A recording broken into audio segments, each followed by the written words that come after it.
The gunshot echoed across the valley, sending a flock of startled ravens into the crimson sky as Sarah Fairchild clutched the blood-soaked letter to her chest and ran.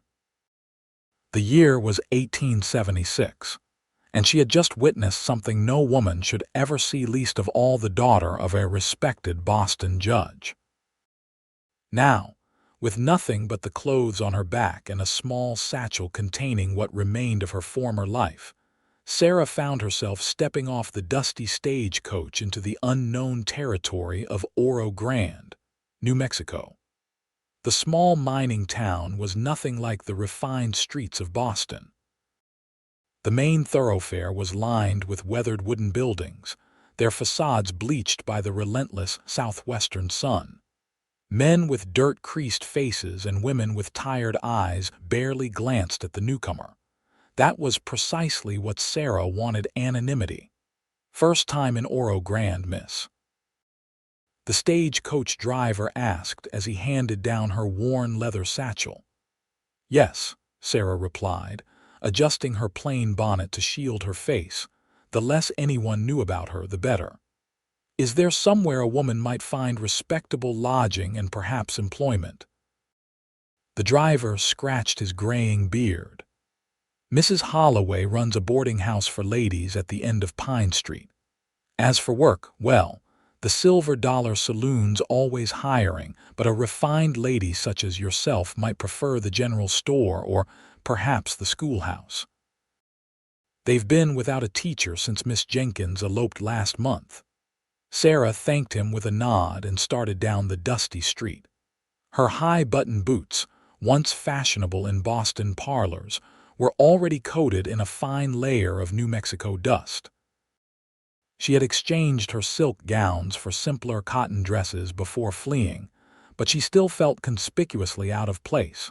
The boarding house was a two-story structure with faded blue shutters and a small garden struggling against the arid climate.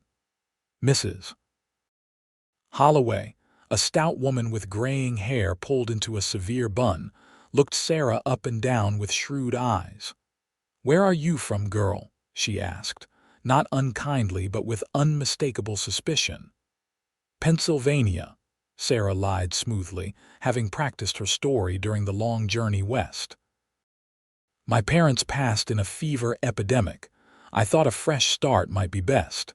Mrs. Holloway's expression softened slightly. "Well, we've all got our stories. Room's $2 a week, includes breakfast and supper. No gentlemen callers, no liquor, and no coming in after 9 o'clock. Can you manage that?" Sarah handed over the coins. "Perfectly." The room was sparse: a narrow bed with a faded quilt, a washstand with a chipped pitcher, and a small dresser. It was a far cry from her father's grand house in Boston, but it would serve. Sarah sat on the edge of the bed and finally allowed herself to exhale. 3 weeks of constant travel, constant fear, had left her exhausted. She withdrew the letter from her bodice, now stained with the blood of the man who had tried to take it from her. Senator William Thornton's blood. The man her father had trusted. The man who had orchestrated the corruption scheme that had led to her father's murder. Sarah had discovered the evidence purely by accident: a letter in her father's study detailing land speculation deals involving railroad contracts, political favors, and considerable sums of money. When she confronted Senator Thornton at her father's funeral, he had offered her a choice: marriage to his son or silence. She had chosen neither. Now, 3 dead bodies later, her father's, the senator's, and his hired thug, she was Sarah Fairchild no longer. Here, she would be Sarah Fletcher, a simple schoolteacher from Pennsylvania seeking a new life in the West. As the sun set over the distant mountains, Sarah allowed herself to cry for the last time. Tomorrow, her new life would begin. The schoolhouse was a single-room building with rows of scarred wooden desks facing a small teacher's table and blackboard. When Sarah presented herself to the town council, 3 serious-looking men in dusty suits, they seemed more relieved than suspicious. Can you read, write, and cipher? Asked the eldest, a man named Patterson who apparently owned the town's only bank. Yes, sir. I completed my education at a ladies' seminary in Philadelphia. And do you have experience with children?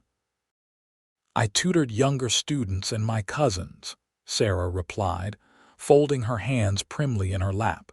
The men exchanged glances. The position pays $15 a month plus room and board, though I see you've already arranged accommodation with Mrs. Holloway, said Patterson. There are 26 children aged 6 to 16. Some are quite advanced, others haven't had much schooling. Can you handle that? I believe I can, sir. Well then, Miss Fletcher, the position is yours. Classes begin Monday morning. For the first time since fleeing Boston, Sarah felt a glimmer of hope. Perhaps she could build a life here, far from the political machinations and blood-soaked secrets of the East. That hope was tested the very next morning when she entered the general store to purchase supplies. The shop was well stocked for a frontier town, with bolts of fabric, barrels of flour and sugar, tools and sundries lining the walls.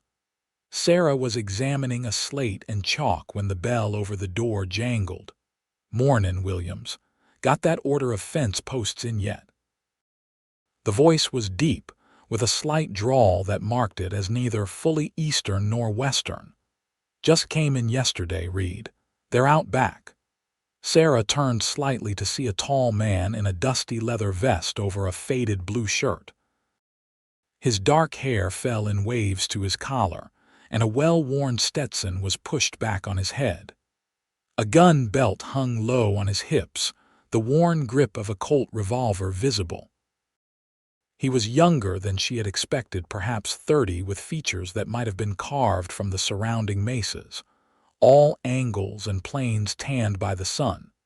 When he noticed her watching, his eyes, startlingly blue against his sun-darkened skin, met hers. Sarah quickly looked away, but not before noticing the slight tilt at the corner of his mouth. "You must be the new schoolteacher," he said, approaching her with a relaxed stride. "News travels fast in Oro Grande." "Yes," she replied, extending her hand formally. "Sarah Fletcher." "Reid Armstrong," he said, his large, calloused hand engulfing hers briefly. "I run the Diamond, a ranch about 5 miles out of town.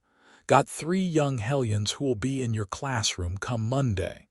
Something about the way he studied her face made Sarah uneasy.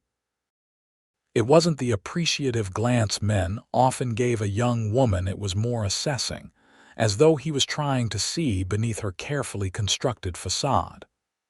"I look forward to meeting them," she said politely. "Armstrong's got the biggest spread in the county," volunteered Williams, the shopkeeper. "Started with nothing 10 years back and now runs 500 head of cattle." Reid Armstrong shrugged modestly. "Been lucky with good land and better water." His eyes returned to Sarah. "You staying at Holloway's?" "Yes." "That's a fair walk to the schoolhouse each day. I could have my foreman bring a horse into town for you to use." The offer was generous unexpectedly, but Sarah had learned the hard way that accepting favors often led to obligations she couldn't afford. "Thank you, Mr. Armstrong, but I enjoy walking. The exercise is invigorating after long hours in the classroom." Something flickered in his eyes, amusement perhaps. "Suit yourself, Miss Fletcher, but the offer stands if you change your mind." He touched the brim of his hat. "Williams, I'll be back for those posts this afternoon." As he strode out, Sarah released a breath she hadn't realized she was holding. "Don't mind Reid," Williams said with a chuckle. "He's got more manners than most men around here, even if he does look a bit rough around the edges. Came out here from Tennessee after the war, built himself up from nothing. Most respected man in the county now." Sarah merely nodded, gathering her purchases. She couldn't afford to develop connections in Oro Grande, no matter how respected Reid Armstrong might be. Sooner or later, Word would reach Boston about Senator Thornton's death and the missing evidence. Sooner or later, someone would come looking. Her first week of teaching passed in a blur of names, faces, and establishing order among children who had been without proper schooling for months. The Armstrong children were indeed hellions, as their father had described twin boys of 12 with matching mischievous grins, and a serious girl of 10 who watched Sarah with the same assessing gaze as her father. "You're not like our last teacher," Emma Armstrong declared during lunch break on Friday. She cried when Joseph put a snake in her desk. Sarah, who had discovered and calmly removed said reptile from her own desk on Tuesday, merely raised an eyebrow. "And did you help your brother with that prank, Emma?" The girl's eyes widened slightly before she looked away. "Maybe. I thought so. Perhaps next time you might consider how it feels to be the target of such jokes. Not everyone appreciates wildlife in their workspace." Emma ducked her head, but not before Sarah caught the hint of a smile. "Yes, Miss Fletcher."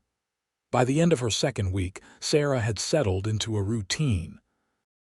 She rose early, took breakfast with the other boarders, taught until mid-afternoon, and then either worked on lessons or helped at the general store for extra money. Evenings were spent at the boarding house, where she took supper with Mrs. Holloway and the 3 other female boarders, 2 seamstresses and a young widow. It was a simple life, but peaceful. That peace was shattered on a Wednesday afternoon as Sarah was dismissing her class. A cloud of dust announced riders approaching, and the children scattered to the yard to watch. 3 men on horseback pulled up in front of the schoolhouse, their expressions grim beneath their hats. "Miss Fletcher," called the leader, a broad-shouldered man with a silver badge pinned to his vest. Sarah felt her blood run cold. "Yes, Sheriff Dale Winters, madam. Might we have a word?" The children were watching with undisguised curiosity.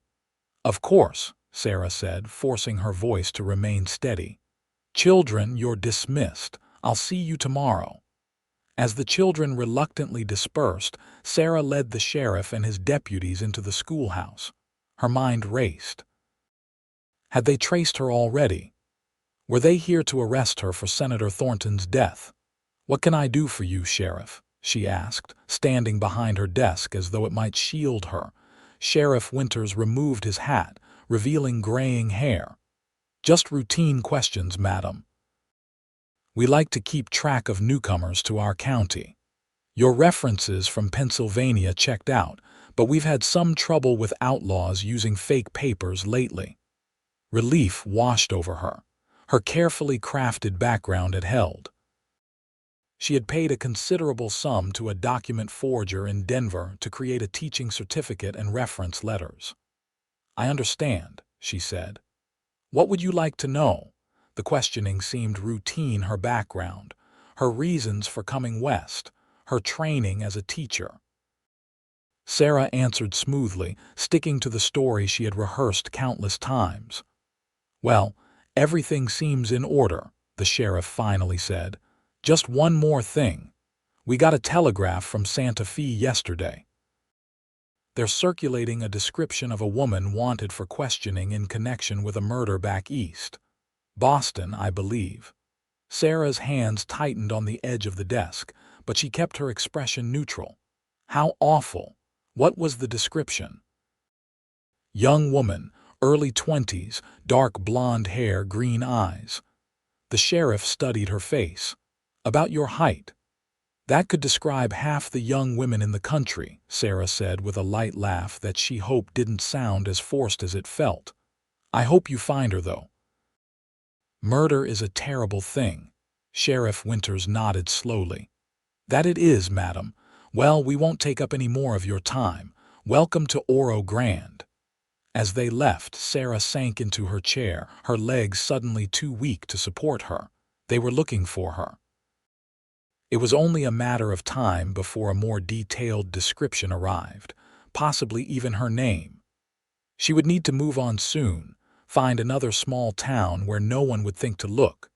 She was so lost in thought that she didn't hear the footsteps until a shadow fell across her desk. "Trouble, Miss Fletcher." Sarah's head snapped up to find Reid Armstrong leaning against the doorframe, his expression unreadable. "Mr. Armstrong, I didn't hear you come in," saw the sheriff riding away. "He's not usually one for social calls." Reid stepped into the classroom, his spurs jingling softly against the wooden floor. "Just checking my credentials," Sarah said, gathering papers to hide her shaking hands. "Apparently there have been people using false documents in the area." Reid's eyes never left her face. "That's so. And did yours check out?" There was something in his tone that made Sarah look up sharply. "Of course they did. Why wouldn't they?" he shrugged, moving to look out the window. "No reason. Just seems strange that Dale would ride all the way out here with 2 deputies to check on a schoolteacher's references. I believe he mentioned something about a fugitive woman they're searching for," Sarah said carefully. "Ah, that would explain it." Reid turned back to her, his expression softer. "Emma can't stop talking about you, says you're the best teacher they've ever had. Even got her reading poetry, which I never thought I'd see." The change of subject caught Sarah off guard. "She's a very bright girl. All your children are intelligent. They just need the right guidance." Their mother would be pleased to hear that. A shadow crossed his face. "She passed 5 years ago, influenza." "I'm sorry," Sarah said genuinely. "It must be difficult raising 3 children alone. We manage." Reid moved closer to her desk. "Miss Fletcher, the reason I came by. There's a social at the church Saturday evening. Dancing, food, that sort of thing. I thought perhaps you might like to attend." Sarah stared at him in surprise. Was he asking to escort her? "I don't think the whole town will be there," he continued. "Good way for you to meet everyone properly. I'd be happy to introduce you around." The relief that flooded her was quickly followed by guilt. Of course he wasn't asking to court her. He was simply being neighborly to the new teacher. "That's very kind of you, Mr. Armstrong, but I'm not much for social gatherings." "All due respect, Miss Fletcher, but you've been in town nearly a month and hardly spoken to anyone outside of your boarding house and this classroom." His blue eyes held hers steadily. "People are starting to wonder if something's wrong." Sarah realized with a start that she had been too reserved. In a small town like Oro Grande, such behavior would only draw more attention. "You're right," she admitted. "I've been so focused on establishing myself as a teacher that I've neglected the social aspects of community life." Reid smiled, transforming his serious face. "So you'll come?" "Yes, though I can make my own way there." "I'll pick you up at 6, he said, ignoring her protest. "Mrs. Holloway's cooking for the social, so she'll be there early anyway." Before Sarah could argue further, he was gone, leaving her with the uncomfortable realization that Reid Armstrong was far too observant for her peace of mind. The church social was a livelier affair than Sarah had expected. The small whitewashed building had its pews pushed to the walls, creating a space for dancing. Tables laden with food lined one side, while a small group of musicians, a fiddler, a banjo player, and an elderly man with a harmonica provided music from the corner. True to his word, Reid arrived at Mrs. Holloway's promptly at 6, dressed in clean dark trousers, a white shirt, and a black vest. His hair was damp from washing, and he had trimmed his beard. He looked less like a rough rancher and more like the gentleman he clearly was beneath the frontier exterior.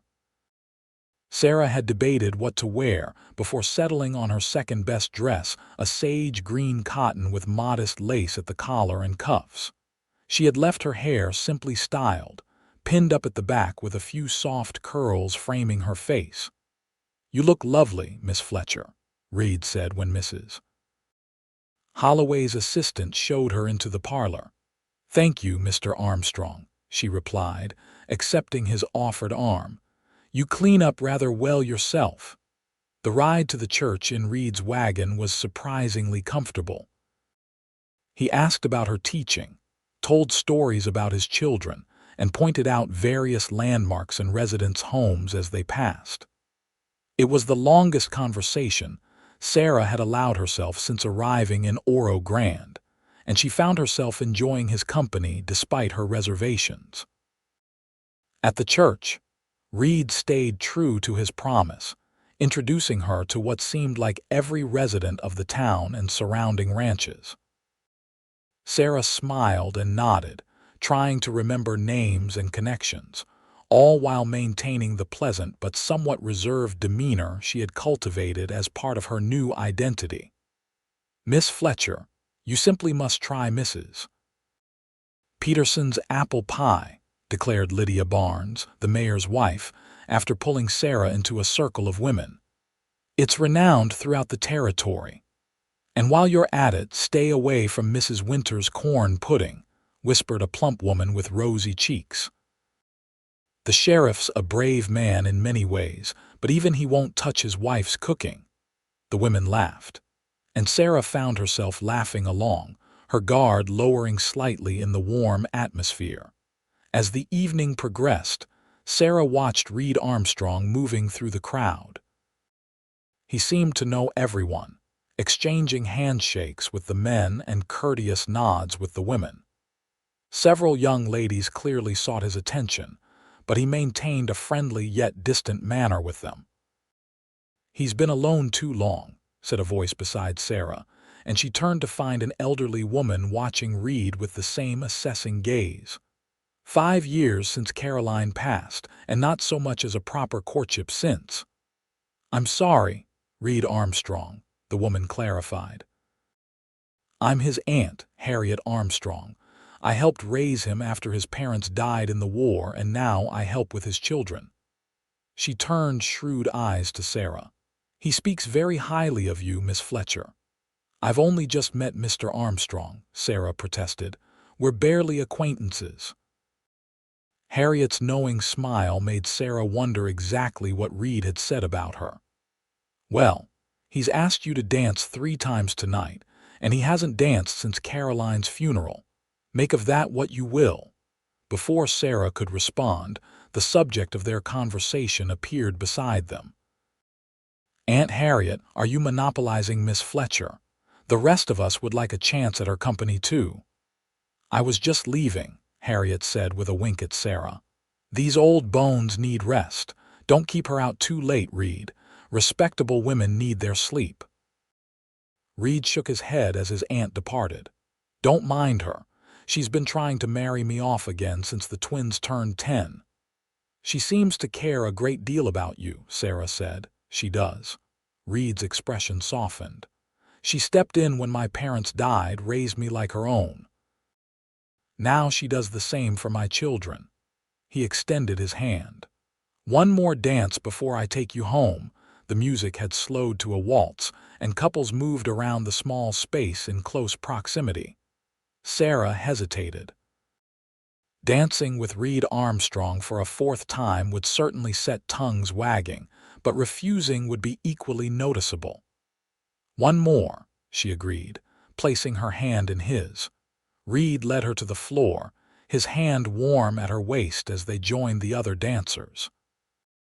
He moved with surprising grace for a man who spent his days on horseback. "You dance well, Mr. Armstrong," Sarah commented as they circled the floor. "My mother's influence.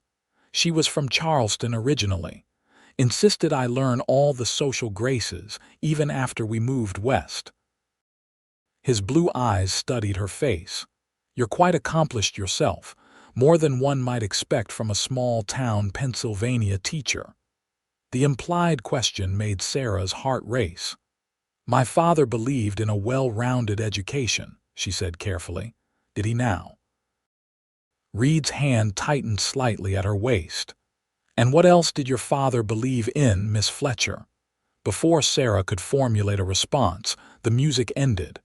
Reid released her, but his eyes held hers for a moment longer than was strictly proper. "Thank you for the dance," he said formally. Are you ready to return to Mrs. Holloway's, or would you like to stay longer?" "I think it's time to leave," Sarah replied, suddenly eager to escape his too perceptive gaze. "It's been a lovely evening, but I have lessons to prepare for Monday." The ride back was quieter than their journey to the church had been. Sarah was acutely aware of Reid beside her, his profile illuminated by moonlight as he guided the horses through the darkness. When they reached the boarding house, Reid helped her down from the wagon, his hands lingering at her waist a moment longer than necessary. "Thank you for accompanying me tonight," Sarah said formally. "My pleasure." Reid didn't release her hand. "Miss Fletcher, Sarah, I find myself wanting to know you better." The sudden shift to her first name sent a jolt through Sarah. "Mr. Armstrong, Reid," he corrected gently. "Reid," she conceded. "I'm flattered, but I came to Oro Grande to teach, not to. That is, I'm not seeking." "I understand," he said, though his expression suggested otherwise. "But perhaps you might consider joining us for Sunday dinner tomorrow. The children would enjoy it, and Aunt Harriet has been asking to meet you properly." The invitation was innocent enough, but Sarah knew accepting would signal a willingness to deepen their acquaintance. Still, refusing would only draw more attention, and she couldn't afford that. "That would be lovely," she said finally. "What time shall I expect you?" Reid's smile was like the sun breaking through clouds. "I'll come by after church, around noon." As Sarah watched his wagon disappear down the street, she was seized by a sudden panic. She was becoming too comfortable in Oro Grande, developing connections she couldn't afford. Reid Armstrong, with his perceptive eyes and gentle manner, was a danger she hadn't anticipated. Yet, when she tried to imagine leaving, starting over again in yet another strange town, she felt a hollow ache in her chest. For the first time since fleeing Boston, Sarah had found a place where she could almost imagine building a life. The Armstrong Ranch was larger than Sarah had expected, a sprawling single-story house with a wide porch, surrounded by outbuildings and corrals. The main house was built of sturdy logs but had touches of refinement: glass windows instead of oiled paper, a stone chimney, and flower boxes bursting with late summer blooms. "It's not much compared to some," Reid said as he helped her down from the wagon, "but it's home." "It's lovely," Sarah replied honestly. She could imagine children growing up here, running across the wide yard and returning to the warmth of the house at day's end. Emma was waiting on the porch, her usual serious expression replaced by barely contained excitement. "Pa said you might not come," she blurted as Sarah approached. "Emma," Reid warned, but Sarah just smiled. "I'm delighted to be invited," she told the girl, "and I've been curious to see where my best students live." This brought a rare smile to Emma's face. "I'll show you everything. We have chickens and a milk cow and new kittens in the barn and—" "Emma Armstrong, let Miss Fletcher at least step inside before you drag her all over creation," interrupted an authoritative voice from the doorway. Harriet Armstrong stood there, wiping her hands on an apron. In daylight, Sarah could see the family resemblance between aunt and nephew more clearly, the same determined chin and direct gaze. "Welcome to our home, Miss Fletcher. I hope you're hungry. We don't stand on ceremony here on Sundays." The house interior was as warm and inviting as its exterior promised. A large main room combined sitting and dining areas, with doors leading to what Sarah presumed were bedrooms. Everything was immaculately clean but lived in, with books stacked on tables, a half-finished quilt draped over a chair, and children's drawings tacked to one wall. The twins, Joseph and James, were setting the table under Harriet's supervision. They greeted Sarah with the same exaggerated politeness they showed in school, making her suspect they'd been thoroughly coached by their father. Dinner was a lively affair: roast chicken, potatoes, fresh bread and vegetables from Harriet's garden. The children peppered Sarah with questions about her life back east, and she answered as truthfully as she could while maintaining her cover story. "Did you have animals in Pennsylvania?" James wanted to know. "No, just a cat," Sarah replied, thinking of her father's Persian that had probably found a new home by now. "Were there Indians?" Joseph asked. "Joseph," Reid warned, but Sarah shook her head. "It's all right. No, not where I lived, though there were reservations in other parts of the state." "Was your school bigger than ours?" Emma asked between bites of potato. "Yes, much bigger. Over 100 students. All in one room." James looked horrified. "No, we had different rooms for different ages, almost like having 6 or 7 schools in one building." The questions continued throughout the meal, with Reid occasionally stepping in when the children became too persistent. Sarah found herself relaxing in the family atmosphere, even laughing at the twins' stories of their misadventures on the ranch. After dinner, Harriet shooed the children outside to do their chores. "You two take some coffee on the porch," she instructed. "I'll handle the dishes." Reid looked about to protest, but his aunt fixed him with a look that brooked no argument. "Miss Fletcher is a guest, and you never get a moment's peace around here. Go on now." The late September air was pleasant on the porch, with a gentle breeze carrying the scent of sage and distant rain. Sarah sat in a wooden rocking chair, cradling her coffee cup as Reid settled beside her. "Your home is wonderful," she said after a comfortable silence. "You've built something special here."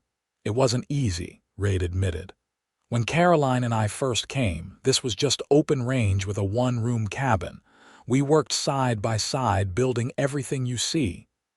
His expression grew distant. "She wanted a big house for all the children we planned to have." "She sounds remarkable." She was. Reid's smile was tinged with sadness. Daughter of a Tennessee plantation owner who gave up everything to marry a former Union soldier with nothing to his name but determination. Her father disowned her, but she never regretted it, said she'd rather build something new than inherit something built on others' suffering. Sarah thought of her own father's fortune, built partially on questionable dealings with men like Senator Thornton. She was wise. Yes. Reid turned to look at her directly. "Sarah, I've been meaning to ask you something." The sudden seriousness in his tone made Sarah tense. "Yes. The day the sheriff came to see you, I couldn't help noticing how frightened you looked." Sarah's hand tightened on her cup. "I wasn't frightened, merely surprised." "I grew up during the war," Reid said quietly. "I know the look of fear when I see it, and I've been wondering ever since what a schoolteacher from Pennsylvania would have to fear from the law."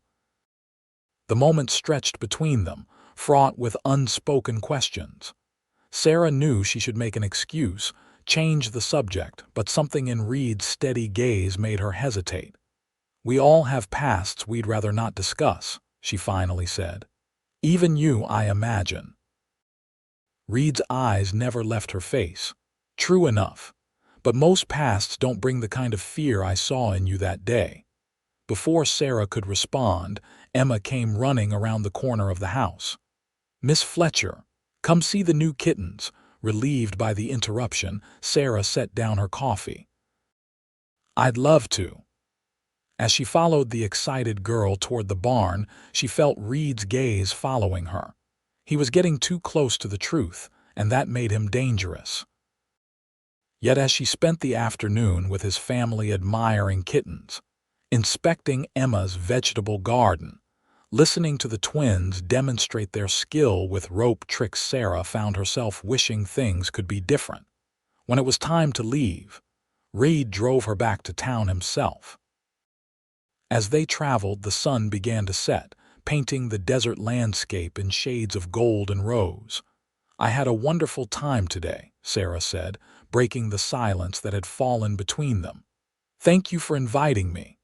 "The children were happy to have you, so was I." Reid glanced at her. I hope you'll come again." "I'd like that," Sarah admitted, surprising herself with her honesty. They had reached the outskirts of Oro Grande when Reid suddenly pulled the wagon to a stop. "Sarah," he said, turning to face her fully, "I'm not a man who believes in dancing around matters. I like you.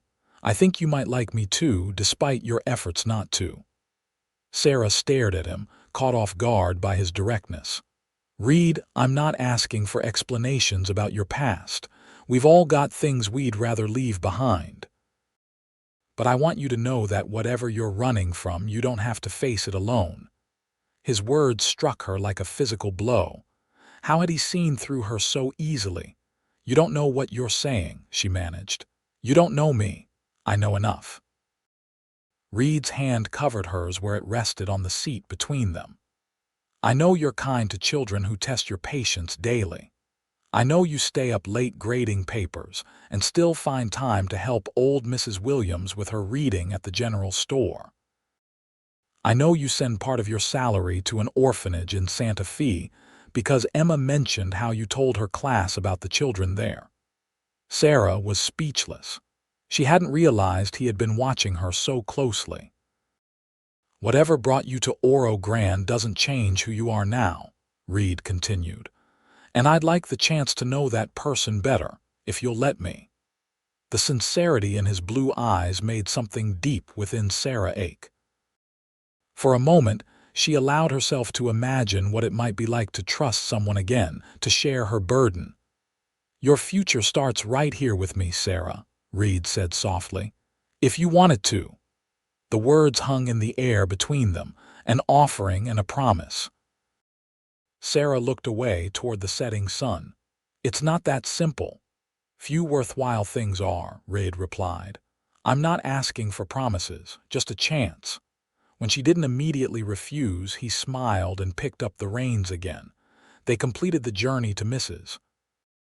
Holloway's in a silence that felt somehow lighter than before. At the boarding house, Reid helped her down from the wagon, his hands lingering at her waist. "Think about what I said," he murmured, then surprised her by brushing his lips against her cheek before stepping back. "Good night, Sarah." As Sarah watched him drive away, she touched her fingertips to the spot where his lips had been. For the first time since fleeing Boston, she felt a flutter of something that wasn't fear, hope, perhaps, or possibility.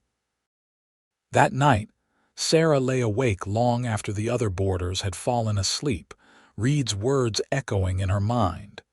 "Your future starts right here with me." How desperately she wanted to believe that was possible. But the evidence against Senator Thornton was still hidden in a false bottom of her trunk. And sooner or later, his associates would track her down. She had been in Oro Grande for 6 weeks now, longer than she had dared stay anywhere since leaving Boston. The smart thing would be to move on before anyone connected Sarah Fletcher with Sarah Fairchild. And yet, the thought of leaving Reid and his family, of starting over again in another strange town, made her chest tight with an unfamiliar ache. For the first time, she was building something that felt like a real life, not just a temporary shelter from the storm of her past. As October progressed, Sarah found herself drawn deeper into the life of Oro Grande. She helped organize a harvest festival for her students, attended church services regularly, and even joined a ladies' sewing circle that met weekly at the minister's wife's home. Each small connection made it harder to contemplate leaving. Reid Armstrong was a constant presence. He began appearing in town more frequently, often finding reasons to stop by the schoolhouse. Sometimes he brought books for the school's meager library or offered to repair a broken shutter. Other times he simply came to talk, lingering after the children had gone home. Their conversations ranged widely from teaching methods to cattle breeding, from literature to politics. Sarah was careful to reveal little about her specific past, but she found herself sharing her thoughts and beliefs more openly than she had with anyone in years. "You surprise me, Miss Fletcher," Reid said one afternoon as they walked slowly back toward the boarding house. Not many school teachers I've met can quote both Shakespeare and cattle prices in the same conversation. Sarah smiled. My father believed in practical knowledge as well as classical education. A wise man. Reid's hand brushed hers, a touch so light it might have been accidental if not for the way his eyes sought hers. The autumn social is next weekend. I'd be honored if you'd allow me to escort you again. The request was expected. They had been moving steadily toward a more formal courtship, but Sarah still hesitated. People will talk. They already do, Reid said with a shrug. Half the town has us married by Christmas. Reid, Sarah couldn't help laughing despite her alarm. That's absurd. Is it? He stopped walking, turning to face her fully. Would it be so terrible being married to me? The question caught her off guard. That's not what I meant. Reid's expression grew serious. Sarah, I'm not a man who courts a woman lightly. I have 3 children to consider.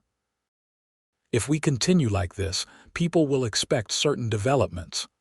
Are you warning me away? Sarah asked, trying to ignore the pang the thought caused. No, Reid said firmly. I'm making sure you understand where this path leads. Because I know exactly what I want, and it's a future with you in it. But I need to know if that's something you could want too, eventually. The directness of his statement left Sarah speechless. No man had ever spoken to her so plainly about his intentions, not even the Boston suitors who had courted her before her world collapsed. I don't know what to say, she admitted. You don't need to answer now, Reid said, his voice gentler. Just think about it. And in the meantime, say you'll come to the social with me. All right, Sarah agreed, her heart racing at the implication of what she was accepting. I'll go with you. Reid's smile was like sunshine breaking through clouds. Good, that's a start. As they resumed walking, Reid's hand found hers again, and this time Sarah didn't pull away. The weight of his calloused palm against hers felt right somehow, as though their hands had been shaped to fit together. The autumn social was 3 days away when disaster struck. Sarah was dismissing her class for the day when she noticed a stranger talking to Sheriff Winters outside the general store. The man was expensively dressed in an Eastern suit that looked out of place in Oro Grande. Something about his stance, the way he gestured as he spoke, sent a chill down Sarah's spine. Children, you're dismissed, she said abruptly, cutting off the arithmetic lesson mid-problem. We'll continue tomorrow. As soon as the last child had left, Sarah closed the schoolhouse door and sank into her chair, her heart pounding. It could be coincidence. The man might be a traveling salesman or a representative from the territorial government. But the way Sheriff Winters kept glancing toward the schoolhouse as they talked suggested otherwise. Sarah's hands shook as she gathered her things. She would need to leave tonight, before the sheriff came asking questions she couldn't answer. The thought of fleeing without saying goodbye to Reid and his children made her chest ache, but there was no choice. If that man was connected to Senator Thornton, her presence put everyone in danger. She had just locked the schoolhouse when she heard footsteps approaching. Turning, she found herself face to face with the stranger. Miss Fletcher. His accent was unmistakably Boston, his manner polished but cold. Or should I say, Miss Fairchild? Sarah felt as though the ground had dropped away beneath her feet. I'm afraid you're mistaken, sir. My name is Fletcher. The man's smile didn't reach his eyes. Sarah Fairchild, daughter of Judge William Fairchild of Boston, wanted for questioning regarding the murder of Senator William Thornton. I don't know what you're talking about, Sarah said, fighting to keep her voice steady. Now, if you'll excuse me, the man stepped closer, lowering his voice. Let's not play games, Miss Fairchild. I'm James Barrett, Senator Thornton's attorney.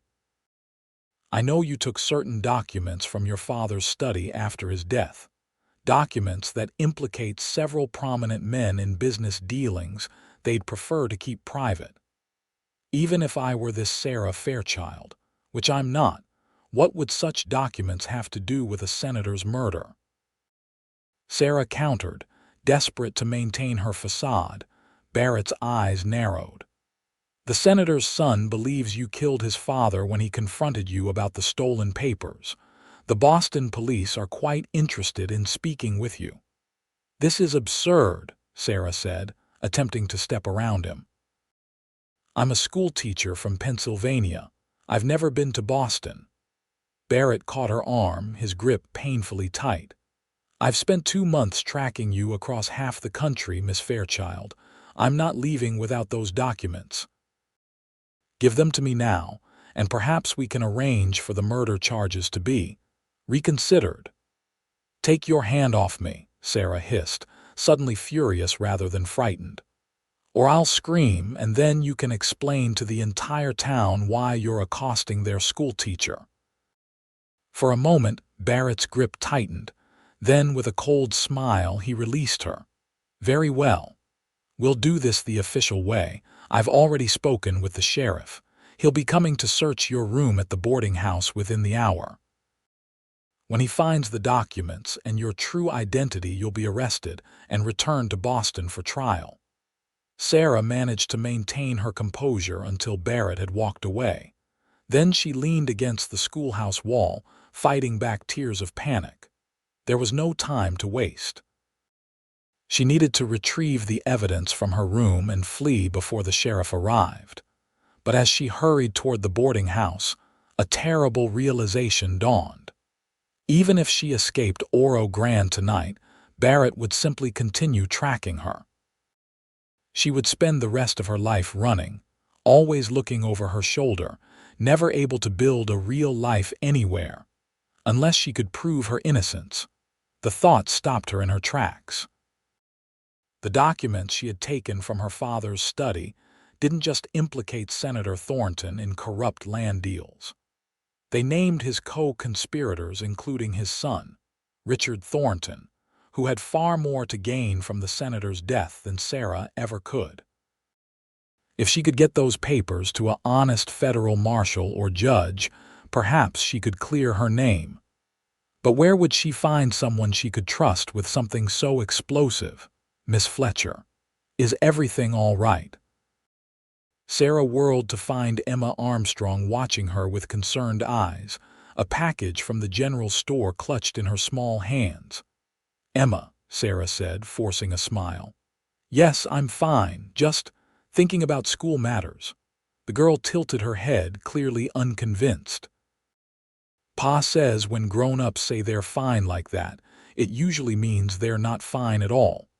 Despite everything, Sarah found herself smiling genuinely at the child's perception. Your father is a wise man. He's at the blacksmith's, Emma offered. He said I could stop and get candy while he waits for lightning to be reshod. An idea formed in Sarah's mind, desperate perhaps, but the only option she could see. Emma, would you do me a favor? Would you tell your father I need to speak with him urgently? It's very important. Emma nodded solemnly. Is it because of that fancy man who was asking about you? Sarah's breath caught. What do you mean, the man in the funny hat? He was asking people about you yesterday at the general store. Pa didn't like it. He told Mr. Williams not to tell the man anything. So Reid had already encountered Barrett. The realization both worried and heartened Sarah. Yes, it's about him. Please hurry, Emma. Tell your father I'll be at the boarding house, but I don't have much time. As Emma ran toward the blacksmith's, Sarah resumed her own hurried pace toward Mrs. Holloway's. She had perhaps 30 minutes before the sheriff arrived to search her room, just enough time to retrieve the documents and decide what to do with them. Mrs. Holloway was fortunately occupied with dinner preparations in the kitchen, allowing Sarah to slip upstairs unquestioned. In her room, she quickly locked the door and dragged her trunk from beneath the bed.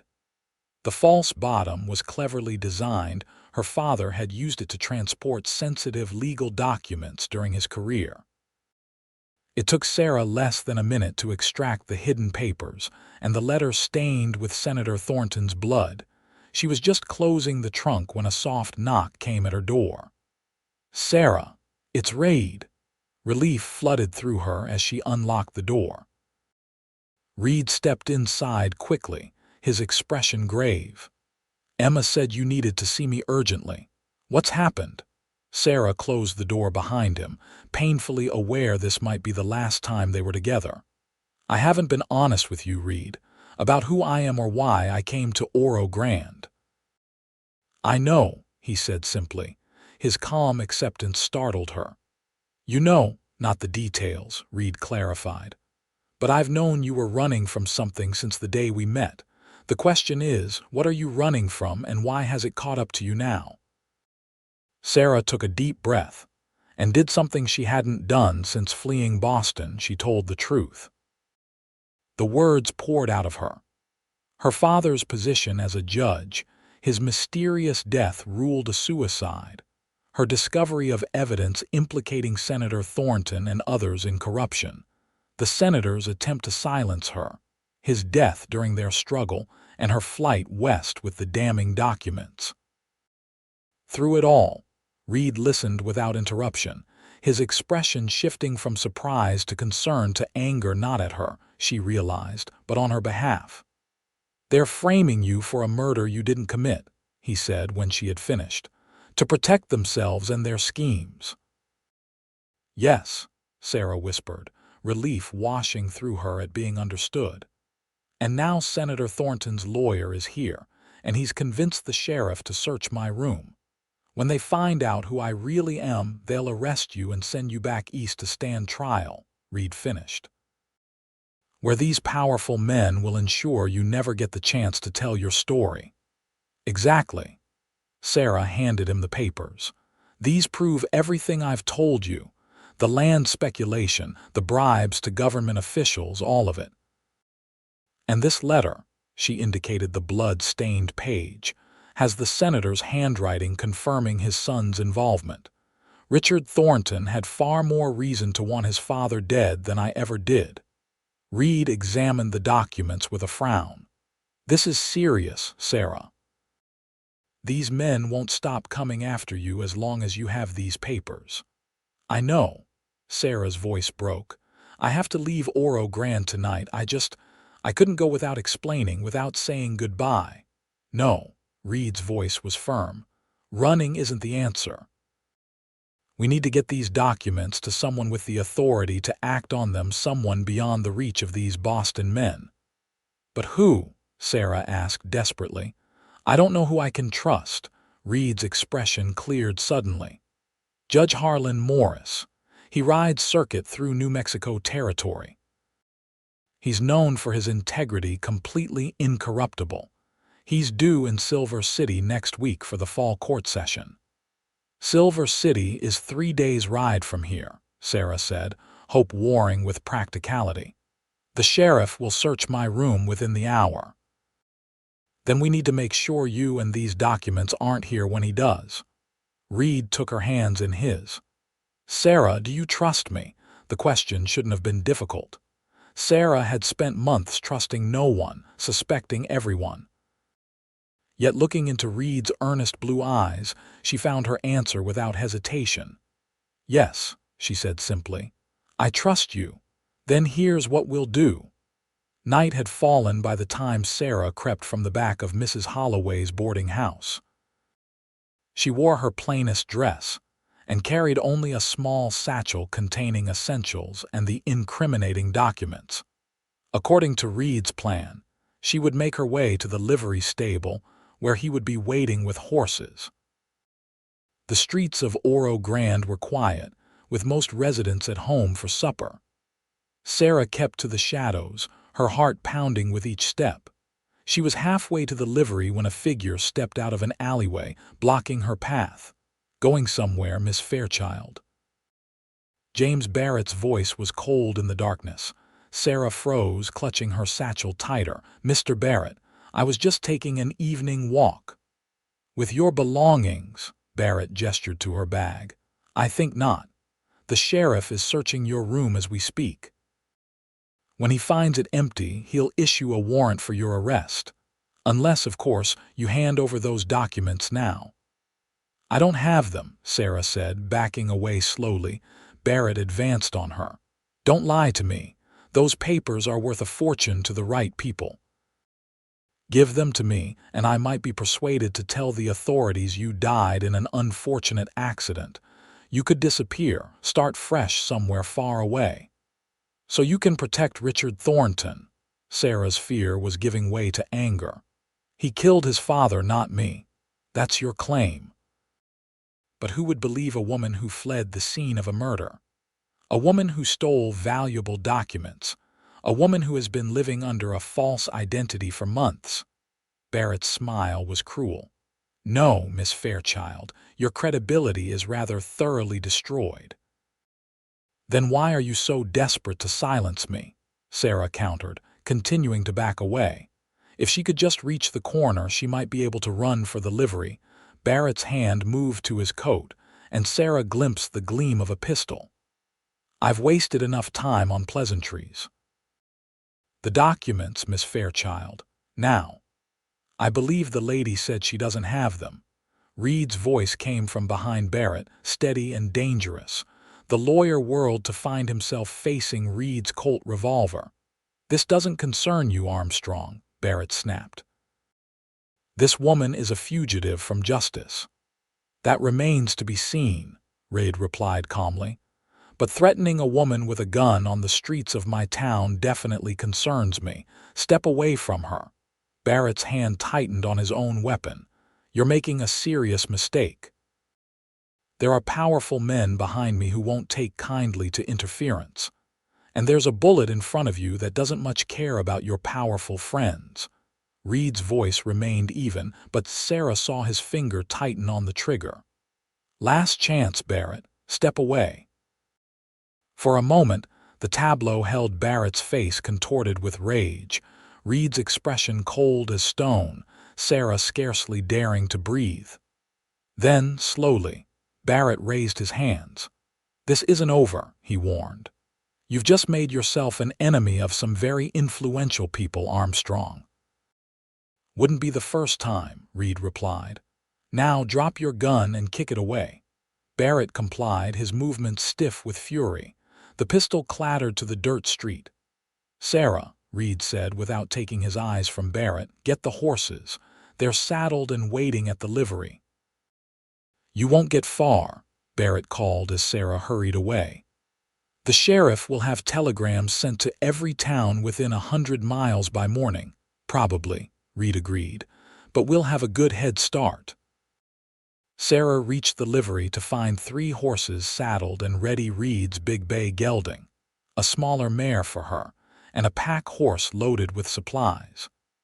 The livery owner, an older man who had tipped his hat to Sarah each morning as she walked to school, was nowhere to be seen. Minutes later, Reid appeared, his expression grim. "Barrett's tied up in the feed shed. He won't be found until morning.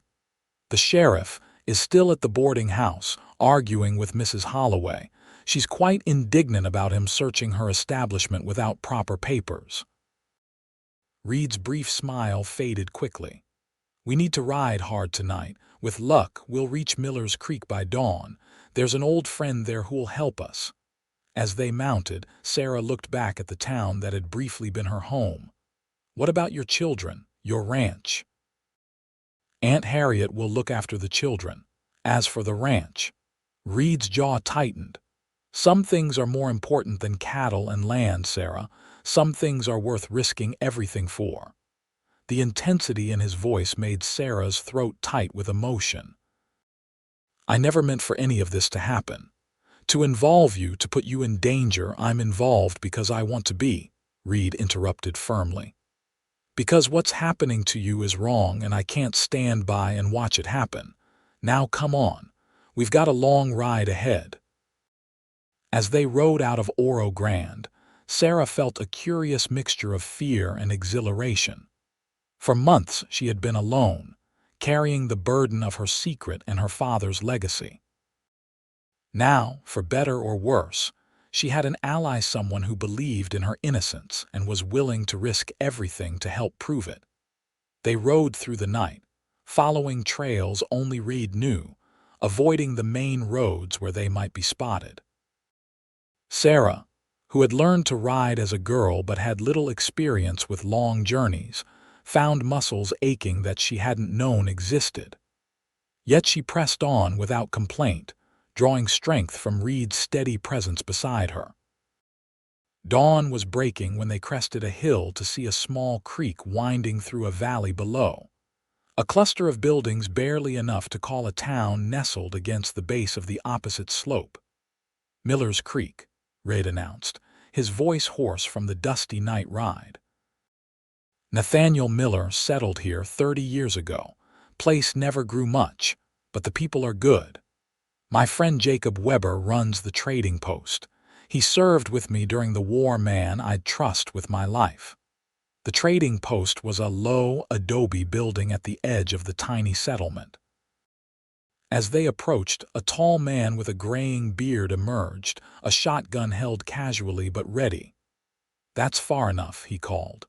When he recognized Reid, surprise and then pleasure crossed his weathered face. "Reid Armstrong, what in blazes brings you here at this hour?" troubled Jacob. "The kind that requires discretion and a place to rest for a few hours." Jacob's sharp eyes moved to Sarah, taking in her exhausted state and travel-stained clothes. Whatever he saw must have satisfied him, for he lowered the shotgun. "Bring your horses around back." "My wife's still sleeping, but I'll wake her. You both look like you could use some coffee and food." The inside of the trading post was surprisingly comfortable.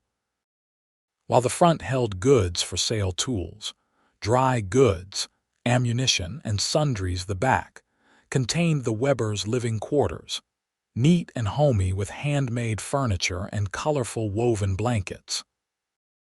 Jacob's wife, Martha, a plump woman with kind eyes, took one look at Sarah and immediately set about heating water for washing and preparing a simple breakfast of corn cakes, bacon, and strong coffee.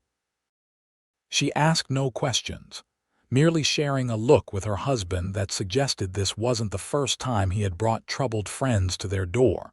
After they had eaten, Reid explained their situation while Jacob and Martha listened in grave silence. "Judge Morris, you say?" Jacob finally responded. "He's a good man, fair. But getting to Silver City won't be easy. The word will be out by now, and Barrett has resources. He'll have men watching the roads." "We'll avoid the main routes," Reid said. "Take the old Apache trails through the mountains." Jacob frowned. "That's rough country, Reid, and there have been reports of bandits in the eastern passes." "We don't have much choice," Reid replied. "If Sarah is arrested and sent back east, she'll never get a fair hearing." "What about Territorial Governor Axtell?" Martha suggested. "He's closer in Santa Fe." Reid and Jacob exchanged looks. "Axtell's too political," Jacob said. "Too many connections to Eastern money interests. We can't risk it." "Judge Morris is our best hope," Reid affirmed. "He has the authority to order an investigation, and he's beyond the reach of Barrett's Boston connections." Jacob nodded slowly. "All right. You'll need supplies, better weapons, and different horses. Yours will be recognized. We can pay," Sarah began, reaching for her small purse. "Put that away," Jacob said gruffly. "Any friend of Reid's is a friend of ours." "Besides," he added with a grim smile, "I've never much cared for corrupt politicians or the men who do their dirty work." Martha insisted that Sarah rest while the men made preparations. In a small back bedroom with curtains drawn against the morning light, Sarah finally allowed herself to relax. Despite her exhaustion, sleep eluded her as her mind raced with thoughts of what lay ahead. A soft knock at the door preceded Martha's entrance with a bundle of clothing. "These belonged to my daughter before she married and moved to Colorado," she explained. "They'll fit you better than what you're wearing, and they won't mark you as an Eastern lady." The simple skirt, blouse, and riding jacket were of sturdy material in muted colors. Martha also provided a wide-brimmed hat and a bandana. "For dust and disguise," she said with a practical nod. "And these boots will serve you better on the trail than those city shoes." As Sarah changed, Martha sat on the edge of the bed. "Mr. Armstrong told us some of what happened to you," she said. "About your father and the senator." Sarah tensed, but the older woman's expression held only compassion. "My own father was a judge in Missouri," Martha continued. "He stood against powerful men during the border wars. They burned our home and threatened our family." Her eyes grew distant with memory. "I was about your age when we fled in the night, leaving everything behind." "What happened?" Sarah asked softly. "We rebuilt elsewhere. It wasn't easy, but my father used to say that justice is like a stream. You can dam it temporarily, but eventually it finds its way through." Martha patted Sarah's hand. "You hold onto those documents, young lady. Truth has a way of prevailing, even against the most powerful opposition." When Sarah emerged, dressed in her new clothing, she found Reid and Jacob studying a map spread on the kitchen table. Reid looked up, his expression warming as he took in her transformed appearance. "We leave in an hour," he told her. "Jacob's trading 2 of our horses for fresh mounts that won't be recognized. We'll follow the western ridge to avoid the main trails, then cut through Hammond's Pass to reach Silver City." "It's a hard road," Jacob warned, "but less likely to be watched." By mid-morning they were riding again, this time on sturdy mountain ponies that Jacob assured them could handle the rough terrain ahead. They carried enough supplies for several days, plus extra ammunition for the rifle and 2 pistols Jacob had insisted they take. "Barrett's not the type to give up easily," he had warned. "And men like him usually have others willing to do their dirty work for money." The day was warm for October, the sun beating down on them as they climbed into the foothills. Reid set a steady pace, not pushing the horses too hard on the increasingly rocky terrain. He rode slightly ahead, occasionally stopping to scan their back trail with a small brass spyglass. "You think they're following us?" Sarah asked during one such pause. "Not yet," Reid replied, collapsing the spyglass. "But they will be. Barrett will have telegraphed Santa Fe by now, maybe even as far as Fort Stanton. We need to stay off the main roads and away from settlements." As the day wore on, the land grew wilder, the trail narrowing to little more than a game path winding between pine trees and rocky outcroppings. By late afternoon, they had climbed high enough that Sarah could look back and see the distant smudge that was Miller's Creek, with the vast expanse of desert beyond. "It's beautiful," she said, momentarily forgetting their danger in the face of such grandeur. Reid reined his horse alongside hers. "First time in the mountains?" "Yes, I've never been west of the Mississippi before all this happened." "It gets under your skin," Reid said, his eyes taking in the vista. "This wild country makes everything back east seem crowded and confined." Sarah thought of Boston's narrow streets and formal gardens, so controlled and contained. "I can understand that now." They made camp that evening in a small hollow sheltered by pines, with a tiny spring providing fresh water. Reid insisted they build only a small fire, just enough to heat coffee and warm their simple dinner of jerky and hardtack. As darkness fell, the temperature dropped sharply. Sarah huddled closer to the fire, wrapping the woolen blanket Martha had provided more tightly around her shoulders. "Cold?" Reid asked, settling beside her with 2 steaming cups. "This will help." The coffee was bitter but warming. Sarah cradled the tin cup in her hands, grateful for its heat. "How much further to Silver City?" 2 days, maybe 3 depending on the weather and whether we need to take detours." Reid's expression was hard to read in the flickering firelight. Jacob said Judge Morris is scheduled to be there through next week, hearing cases before he continues his circuit. "And if we miss him, we won't." The certainty in Reid's voice was reassuring. They sat in companionable silence for a while, the only sounds the crackling of the small fire and the occasional hoot of an owl. "Why are you doing this, Reid?" Sarah finally asked the question that had been nagging at her since they fled Oro Grande. "You've left your children, your home, risked everything to help me. Why?" Reid was quiet so long that Sarah thought he might not answer. When he did, his voice was soft but firm. "When I came west after the war, I had nothing, no money, no prospects, just nightmares and a determination to build something better than what I'd left behind. Most people saw a broke ex-soldier with a chip on his shoulder. But Caroline, she saw something else. She believed in me when no one else did, including myself." He looked up, meeting Sarah's eyes. Sometimes a person needs someone to believe in them, to stand beside them when the world seems set against them. "And you believe in me?" Sarah asked, her voice barely above a whisper. "From the moment I met you," Reid admitted. "There's something about you, Sarah, a strength, an integrity that shows through no matter how hard you try to hide behind that schoolteacher facade. I knew you were running from something, but I also knew whatever it was, you weren't guilty of it." The simple faith in his words brought tears to Sarah's eyes. "You can't know that."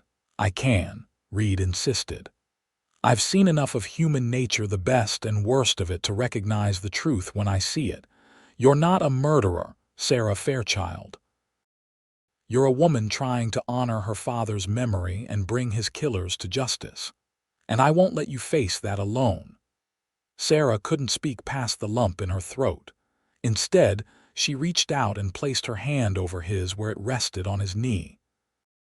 Reid turned his palm up, interlacing their fingers in a gesture that felt more intimate than any kiss. They sat that way for a long time, connected by touch and shared purpose, until the fire burned low and the cold night forced them to their separate bedrolls.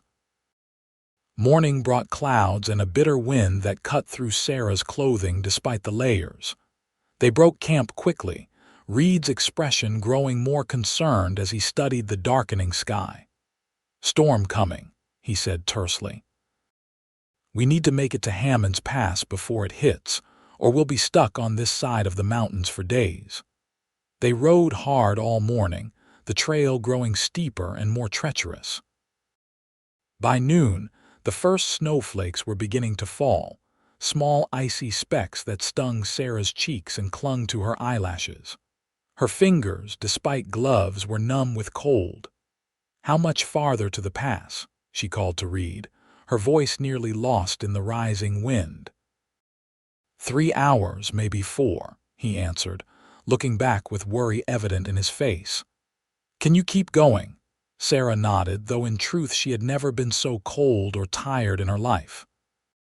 She was a Boston judge's daughter, accustomed to carriages and heated parlors, not mountain trails and snowstorms.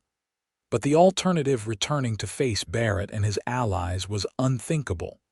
The storm intensified as they climbed, snow swirling around them in blinding sheets. Reid led the way, his broad shoulders hunched against the wind, occasionally turning to make sure Sarah was still following. The trail narrowed dangerously, with a steep drop off to their right that disappeared into swirling white nothingness. They had just rounded a particularly treacherous bend when Reid suddenly reined his horse to a stop, his hand going to the rifle slung across his back. "What is it?" Sarah asked, pulling alongside him. Reid gestured ahead, where the trail widened slightly before entering a narrow gap between towering rock walls. "Hammond's Pass." "Riders, at least 3, maybe more." Sarah squinted through the snow, barely making out dark shapes blocking the pass entrance.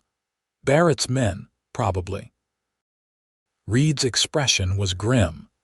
They must have ridden straight through from Oro Grande, taking the main road while we took the mountain trails. What do? We can't go back down, not in this storm. Reid studied the terrain, his eyes narrowed against the blowing snow.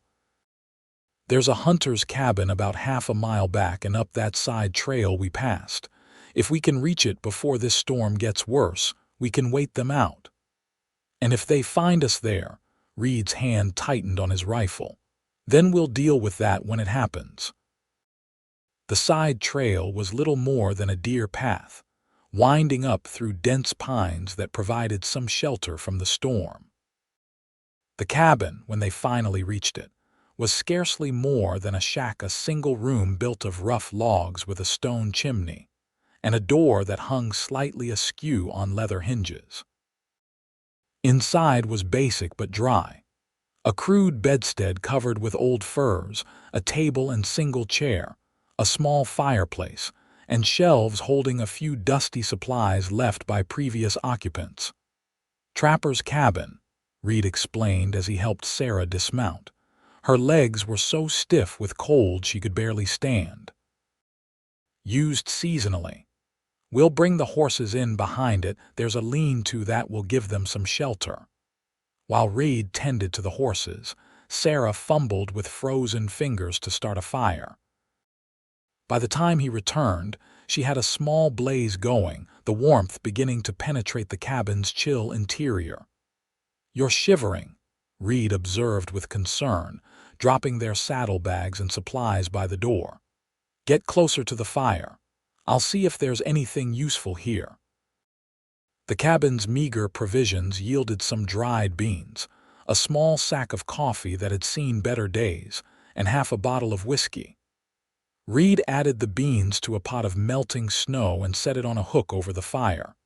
"It won't be much," he apologized, "but it'll be hot." Sarah had managed to stop shivering, though her feet and hands still tingled painfully as circulation returned. "How long do you think we'll need to stay here?" Reid moved to the cabin's single window, a small opening covered with oiled paper that let in dim light but little view. "The storm's getting worse. They won't be able to search in these conditions. With luck, they'll assume we took another route and move on once the weather clears. And if they don't, then we'll find another way through the mountains." Reid's confidence was unwavering. "There's more than one pass to Silver City." The storm raged through the afternoon and into the night, wind howling around the cabin's eaves and snow piling against its walls. The temperature dropped further, until even the fire's heat seemed to extend only a few feet from the hearth. Reid insisted Sarah take the bed, adding their blankets to the musty furs for extra warmth. He would sleep on the floor near the fire, he said, to keep it burning through the night. Despite her exhaustion, Sarah found sleep elusive. The unfamiliar sounds of the storm, the hard mattress of pine boughs beneath the furs, and the knowledge that armed men were searching for them all conspired to keep her awake. From her position on the bed, she could see Reid's profile as he sat by the fire, adding occasional logs to maintain the blaze. His expression was thoughtful, almost melancholy in the flickering light. "You should be sleeping," he said without turning, somehow sensing her watchfulness. "I can't," Sarah admitted. "Too much on my mind."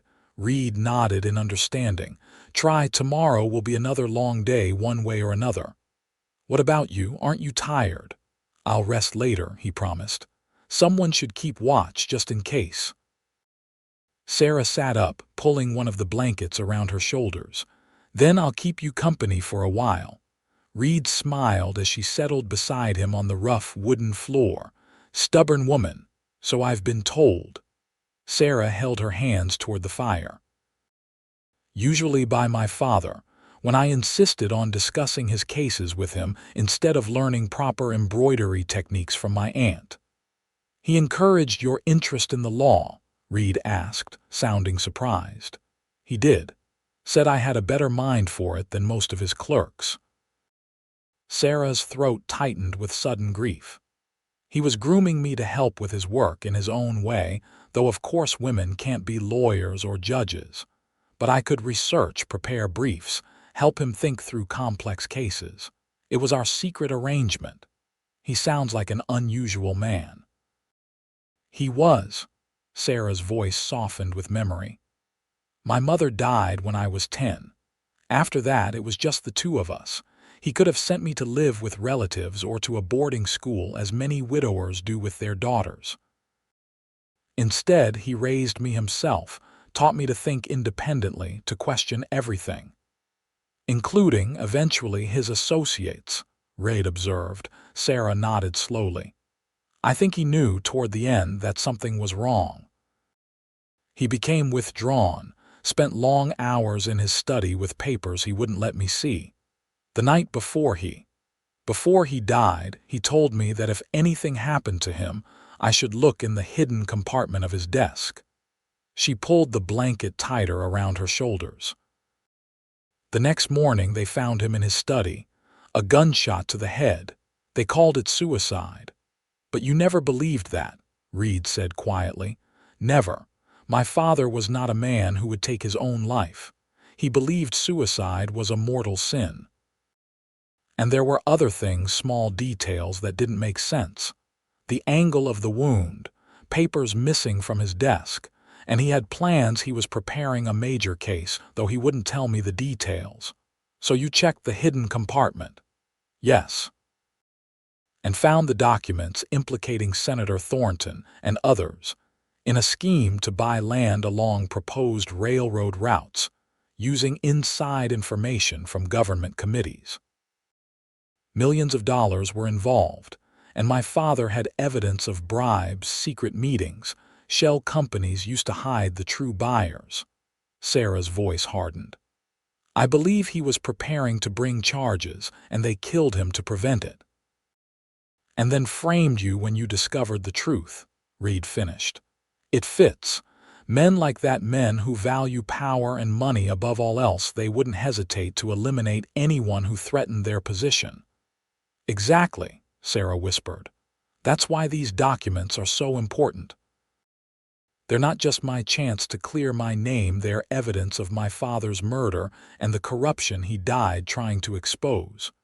Reid was silent for a long moment, watching the flames dance in the fireplace. We'll get them to Judge Morris, he finally said. I promise you that. Sarah studied his profile, the strong line of his jaw, the determined set of his mouth. You've lost so much because of me, she said softly. Your home, your children, your safety. I haven't lost anything that can't be reclaimed, Reid countered. Once your name is cleared, we can return to Oro Grande. The children are safe with Aunt Harriet. The ranch will survive a few weeks without me. And if my name isn't cleared, if Barrett and his allies are too powerful, even for a territorial judge. Reid turned to face her fully, his blue eyes intense in the firelight. Then we'll keep fighting, together. I didn't survive 4 years of war and 10 years of building a life in this harsh country to be defeated by corrupt politicians and their hired thugs. The conviction in his voice, the unwavering belief in their cause in her, stirred something deep within Sarah. Without conscious thought, she reached out, her fingertips lightly touching his cheek. Thank you, she whispered, for believing in me. For standing with me when you had every reason to walk away. Reid caught her hand, turning it to press a kiss against her palm. I couldn't walk away if I tried, Sarah Fairchild, not from you. The tenderness of the gesture, the rough warmth of his lips against her skin, sent a shiver through Sarah that had nothing to do with the cold. She found herself leaning toward him, drawn by a force as inevitable as gravity. When their lips met, it was like coming home, a sensation of rightness, of belonging that Sarah had never experienced before. Reid's arms encircled her, strong yet gentle, pulling her closer as the kiss deepened. Sarah, he murmured when they finally broke apart, her name a prayer on his lips. "I've wanted to do that since the first day I saw you in the general store." Sarah smiled, resting her forehead against his. "Even when you suspected I was hiding something, especially then," Reid admitted with a low chuckle. "You looked so proper, so composed, but your eyes gave you away. They showed a woman of spirit and courage. I was lost from that moment. And I was too afraid to admit I felt the same," Sarah whispered. "Too caught in my lies and fear to reach for what I truly wanted." "Which is?" Reid prompted, his hand gentle against her cheek. "You," Sarah said simply. "A future I never dared imagine until you said it could be mine." Reid's kiss, this time, was deeper, more urgent, his arms tightening around her as though he could protect her from the world by will alone. Sarah responded in kind, letting go of the fear and caution that had governed her life for so long. Later, wrapped in blankets and each other's arms on the narrow bed, they spoke of possibilities of what might come after Silver City, after Judge Morris, after the truth was known. Reid talked of his ranch, of the life they might build there together, of how his children already adored their teacher and would be overjoyed to call her family. "I want that," Sarah admitted, her head pillowed on his chest. "More than I've ever wanted anything. But Reid, what if it's not possible? What if Barrett succeeds in having me sent back to Boston for trial?" "He won't," Reid promised, his fingers tracing gentle patterns on her shoulder. "If Judge Morris can't help us, we'll find another way. I won't lose you now that I've found you." Outside, the storm gradually quieted, the howling wind settling into gentle sighs. Inside the small cabin, warmed by fire and newfound love, Sarah allowed herself to believe in the future. Reid described a future that began right there with him. They awoke at dawn to a transformed world. The storm had left nearly 2 feet of fresh snow blanketing the mountains, glittering blindingly in the morning sun. The temperature had dropped even further, and their breath fogged in the cabin's chill air. "The pass will be difficult but not impossible," Reid said after checking outside. "The snow will slow Barrett's men as much as it does us, and it covers our tracks from yesterday." They ate a sparse breakfast of the remaining beans and set about preparing to leave. Sarah felt different, stronger, more resolved, and oddly peaceful despite the dangers that still lay ahead. Something had shifted within her during the night, some burden lifting as she shared it with Reid. As they saddled the horses, a sound cut through the crisp morning air, the distant crack of a rifle, followed by men's voices. "They're coming up the trail," Reid said, his voice tight. "We need to go. Now." They mounted quickly, Reid leading the way up a barely visible path that wound further into the mountains, away from Hammond's Pass and the main trail to Silver City. "Where are we going?" Sarah called as they pushed through snow-laden branches, the horses struggling in the deep drifts. "There's another way through an old Apache trail that crosses the ridge further north," Reid answered over his shoulder. "Harder going, but they won't expect us to take it." The ride was brutal, the cold seeping through Sarah's layers of clothing despite her exertion. The path, if it could be called that, often disappeared entirely beneath snow and fallen trees, forcing them to dismount and lead the horses through the worst sections. By midday, they had reached a high ridge offering a panoramic view of the mountains stretching in all directions. Far below, Sarah could make out tiny figures on horseback, at least 5 men, moving methodically up the various trails branching from the main route. "Barrett has more resources than I expected," Reid muttered, surveying the search party through his spyglass. "Those aren't local men. They look like hired guns from the way they are armed." "Can we outrun them?" Sarah asked, her voice shaking slightly from cold and fear. Reid's expression was grim. "Not on this terrain, not with the snow, but we can outsmart them." He pointed to a distant notch in the mountains. That's Devil's Backbone. If we can reach it by nightfall, there's a shortcut down to the western slopes. From there, it's less than a day's ride to Silver City. The afternoon brought new challenges, a frozen stream they had to cross carefully on foot, leading the nervous horses. A section of trail so steep they had to zigzag back and forth to make any progress.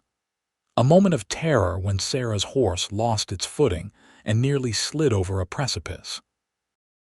Through it all, Reid remained steady, his confidence never wavering even as the sun began to sink toward the western peaks. But Sarah could see the worry in his eyes when he thought she wasn't looking, the way he constantly checked their back trail. "They're gaining, aren't they?" She finally asked as they paused to rest the winded horses. Reid didn't bother denying it. "Yes, they have fresher mounts and know the terrain better than we anticipated, but we're still ahead and darkness will help us." Devil's Backbone, when they reached it just as the last light was fading, proved to be aptly named a narrow ridge of rock no more than 3 feet wide in places, with sheer drops on either side. In the fading light, it looked impossibly dangerous. "We can't cross that," Sarah protested, staring at the treacherous path. "We have to," Reid said simply. "It's our only chance to gain enough distance from Barrett's men. They won't attempt it in darkness. Neither should we." "I've crossed it before," Reid assured her, though his expression was tense. "We'll lead the horses, go slowly. There's a cave on the other side where we can spend the night." Sarah wanted to argue further, but the sound of voices echoing up from the trail below decided her. "All right," she conceded, "but you go first. I'll follow your exact steps." The crossing was the most terrifying experience of Sarah's life. The stone path was icy in places, crumbling in others. The wind had picked up again, gusting in unpredictable bursts that threatened to push them off the narrow ridge. The horses balked repeatedly, requiring all of Reid's skill and patience to coax them forward. Halfway across, Sarah made the mistake of looking down. The chasm below was lost in darkness, its depth impossible to gauge but clearly fatal if they fell. Her head swam and she froze, unable to move forward or back. "Sarah." Reid's voice reached her through the roaring in her ears. "Look at me, not down. Focus on my face." She raised her eyes to find him just a few feet ahead, his expression calm despite the danger. "That's it," he encouraged. "Now, one step at a time. You're doing fine." "I can't," she whispered, the words nearly lost in the wind. "I'm afraid." "I know," Reid acknowledged. "But fear doesn't stop you, Sarah Fairchild. It never has. Not when you confronted a corrupt senator, not when you fled across the country alone, not when you built a new life from nothing. And it won't stop you now." His words, his absolute faith in her, gave Sarah the courage to move again. One small step, then another. The horse behind her whinnied nervously but followed, drawn by Reid's steady hand on its lead rope. When they finally reached the other side, Sarah was shaking so badly that Reid had to lift her from her feet and carry her the last few yards to the cave he had promised. It was small but dry, sheltered from the wind that was rapidly becoming a gale as night fell completely. "We made it," he said, setting her gently on a flat rock inside the cave's entrance.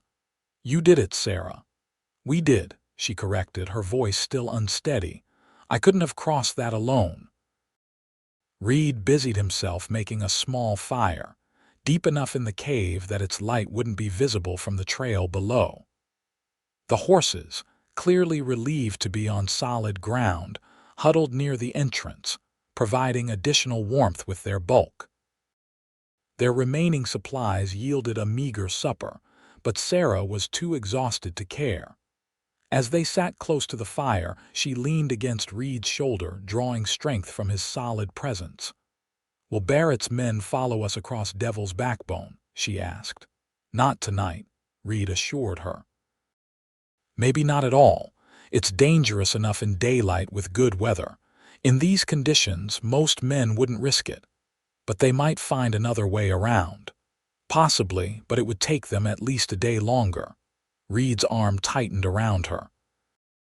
By then, we'll be in Silver City, talking to Judge Morris.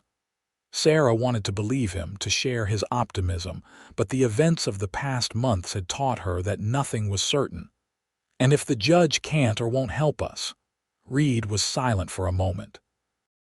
Then we'll go further west, he finally said. California, maybe, or Oregon. Somewhere beyond Barrett's reach where we can start fresh.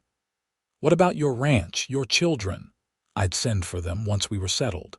Reid's voice was firm. Sarah, I meant what I said back in Oro Grande. Your future starts with me, wherever that might be. I'm not letting you face this alone. The simple declaration, spoken in the flickering firelight of a cave high in the New Mexico mountains, touched Sarah deeply. For so long she had been alone with her burden, her fear, her grief. Now, somehow, she had found this man, this extraordinary man who was willing to risk everything for her.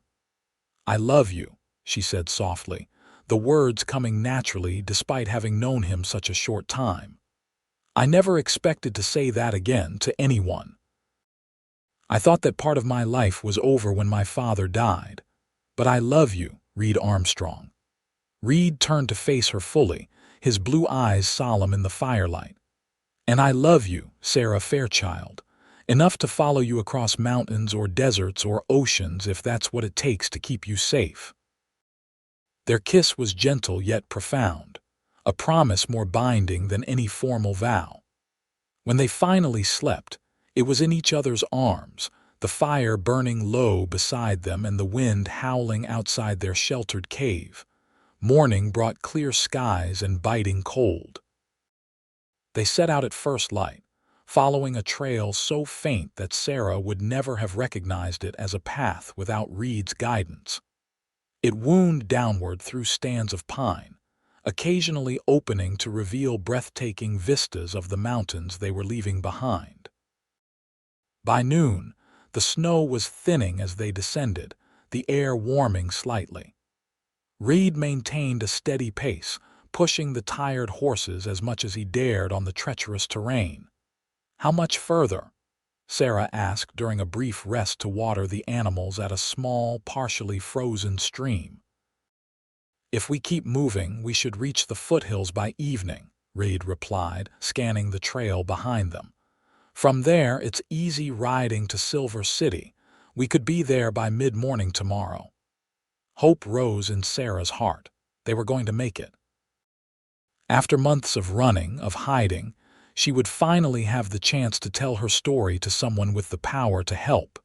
That hope was short-lived. As they rounded a bend in the narrow trail, Sarah's horse suddenly reared, nearly throwing her. Ahead, blocking their path, stood 3 men with rifles raised.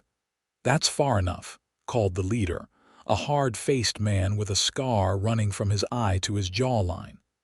James Barrett sends his regards, Miss Fairchild. Reid's hand moved toward his gun, but the man's rifle shifted to center on his chest. I wouldn't, Armstrong, not unless you want the lady to watch you die. Sarah felt ice forming in her stomach that had nothing to do with the mountain cold. How did you find us? She demanded, fighting to keep her voice steady. The scarred man smiled unpleasantly. You think you're the first fugitives to try Devil's Backbone. There's more than one way around these mountains, and Barrett's paying good money to make sure all the routes are covered. What do you want? Reid asked, his voice dangerously calm. The documents the lady took from Boston. Barrett says once we have those, what happens to you two is our business. Sarah's mind raced. The papers were in her saddlebag, easily found if the men searched their belongings. Without them, she had no proof of the conspiracy, no evidence of her innocence. If I give you the documents, will you let us go? She asked, ignoring Reid's sharp glance. The scarred man laughed. Now, why would we do that?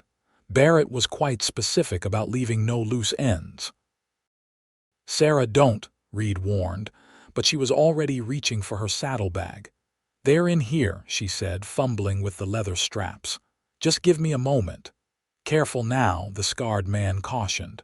"No sudden moves." Sarah's fingers closed around the packet of documents, but as she began to withdraw them, she deliberately fumbled, sending papers scattering across the rocky ground.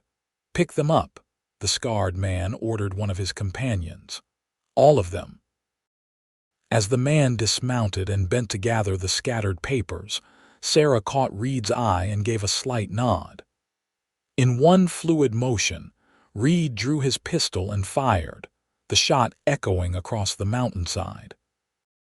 The scarred man cried out, clutching his shoulder as his rifle discharged harmlessly into the air. "Ride!" Reid shouted, firing again to keep the other men pinned down as Sarah urged her horse forward, trampling over the spilled documents. They galloped down the trail, bullets whizzing past them as the third man recovered enough to return fire. Sarah kept her head low over her horse's neck, heart pounding in her ears as they rounded a bend that temporarily shielded them from their pursuers. "Left here," Reid called, veering off the main trail onto an even narrower path that plunged steeply downward through dense undergrowth. The going was treacherous, the horses sliding more than running on the loose shale and fallen pine needles. Behind them, Sarah could hear shouting and the sounds of pursuit. "They're following. They won't catch us," Reid promised grimly. "Not on this trail." The path grew increasingly hazardous, switchbacking down the mountainside at an angle that would have terrified Sarah just days ago. Now, with bullets flying and killers in pursuit, she merely gripped her saddle horn tighter and trusted her horse to follow Reid's lead. They emerged from the pines onto a rock shelf overlooking a steep ravine. A narrow wooden bridge little more than logs lashed together with rope spanned the gap, swaying slightly in the wind. "We have to cross," Reid said, dismounting quickly. "I'll lead the horses. You go first." "But the documents," Sarah began, suddenly remembering the scattered papers. "We saved most of them," Reid assured her, pulling a folded packet from inside his coat. "I grabbed what I could while they were shooting. Now go quickly." The bridge creaked alarmingly under Sarah's weight, the worn planks shifting beneath her feet. She forced herself not to look down at the rushing stream far below, focusing instead on the far side where safety waited. Once across, she turned to watch anxiously as Reid led the horses one by one. The animals were skittish, rolling their eyes and balking at the unfamiliar footing, but Reid's calm voice and firm hand eventually persuaded them across. As the last horse reached solid ground, shouts from the tree line announced their pursuers had caught up. A rifle cracked, the bullet splintering wood near Sarah's feet.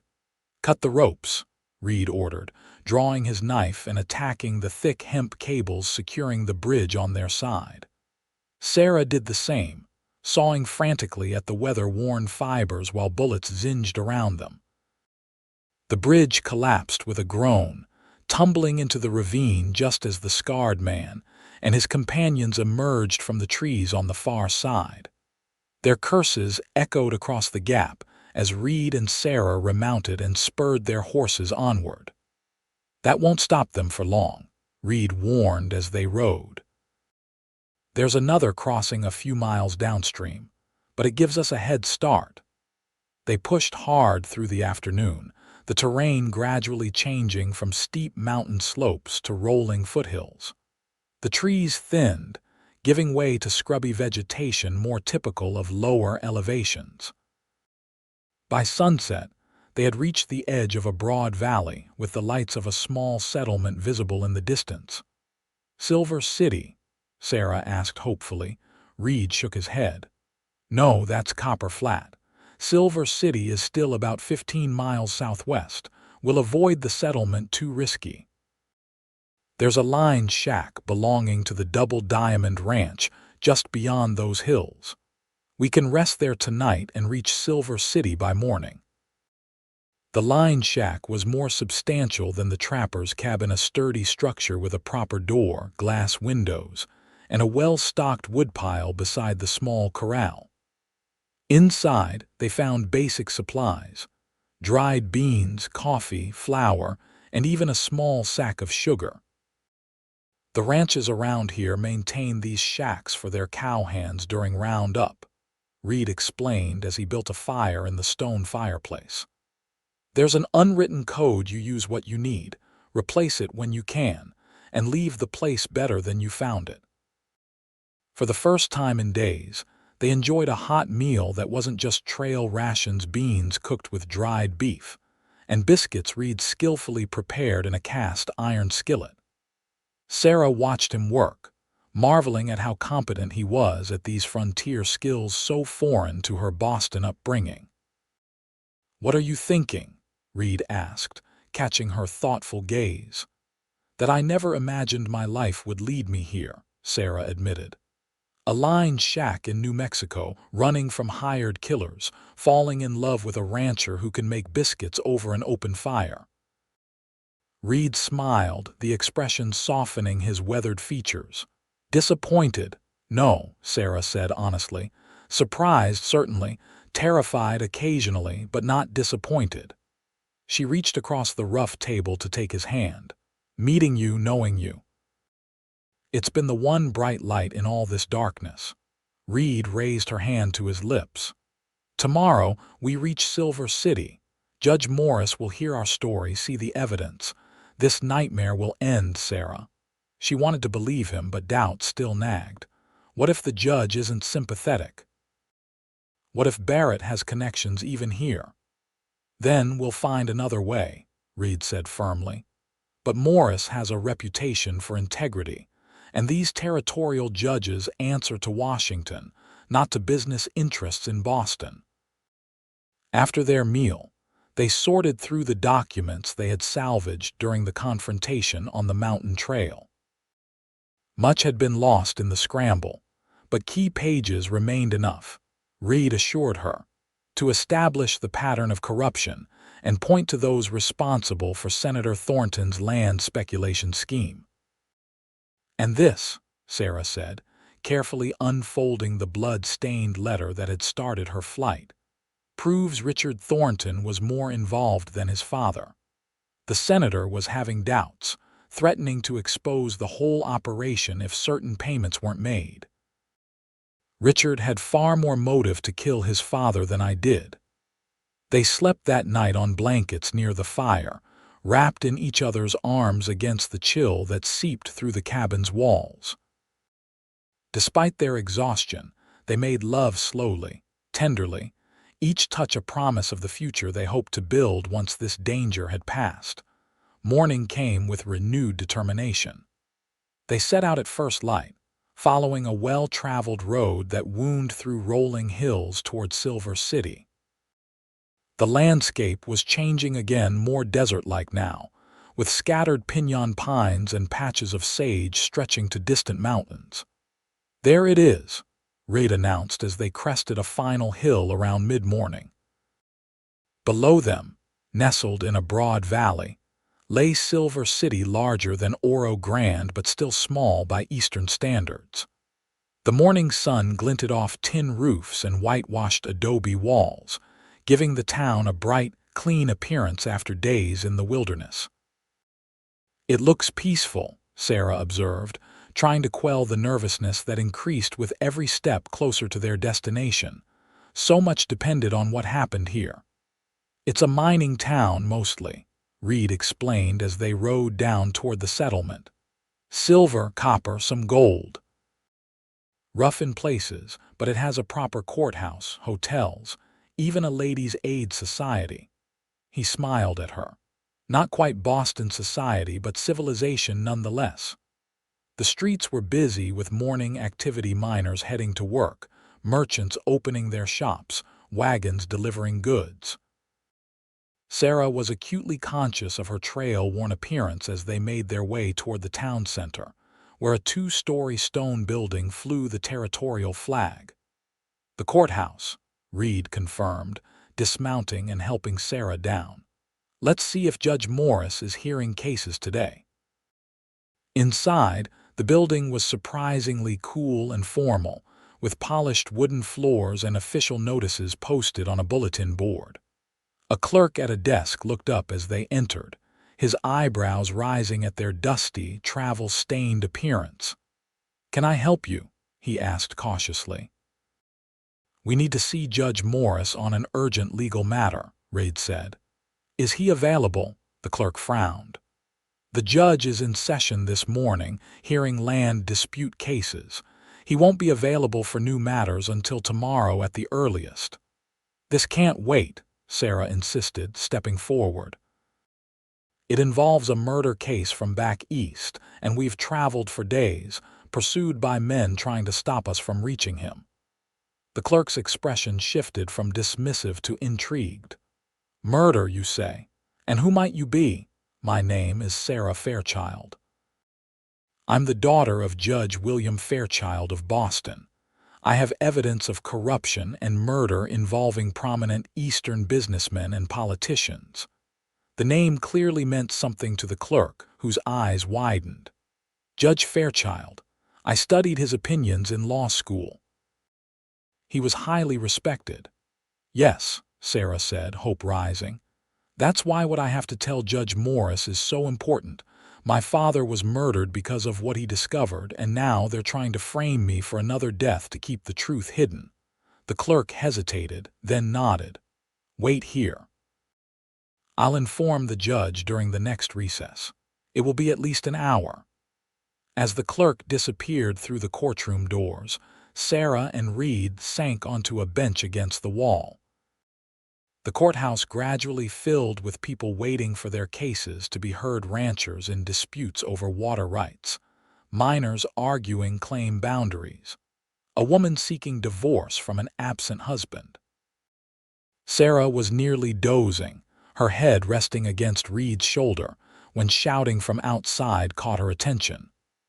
Through the courthouse windows, she could see a commotion in the street: horses and men, moving with purpose rather than the casual pace of the morning crowd. "Reid," she whispered, suddenly alert. "Look." Reid tensed beside her as he followed her gaze. "Barrett's men. They've found us." Before they could move, the courthouse doors burst open.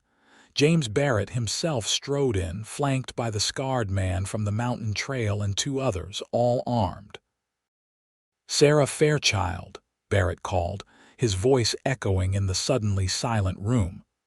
"I have a warrant for your arrest from the Boston authorities. You're charged with the murder of Senator William Thornton." Reid was on his feet instantly, positioning himself between Sarah and the newcomers. "Any warrant from Boston has no jurisdiction here without being properly presented to the territorial court." "Which is precisely what I'm doing," Barrett said smoothly, producing an official-looking document. "This warrant has been endorsed by the territorial governor himself." "Now stand aside, Armstrong. This doesn't concern you." "It concerns me very much," Reid replied, his hand hovering near his gun despite being outnumbered. "Stop." The command came from the courtroom doors, which had opened to reveal a tall, white-haired man in judicial robes. Judge Harlan Morris surveyed the scene with piercing eyes beneath bushy brows. "What is the meaning of this disruption in my courthouse?" Barrett stepped forward, offering the warrant with a deferential bow. "Your Honor, I'm James Barrett, attorney from Boston. I have here a warrant for the arrest of Sarah Fairchild, wanted for the murder of Senator William Thornton. Governor Axtell has reviewed and endorsed the warrant for enforcement within the territory." Judge Morris accepted the document, scanning it with a practiced eye. "I see."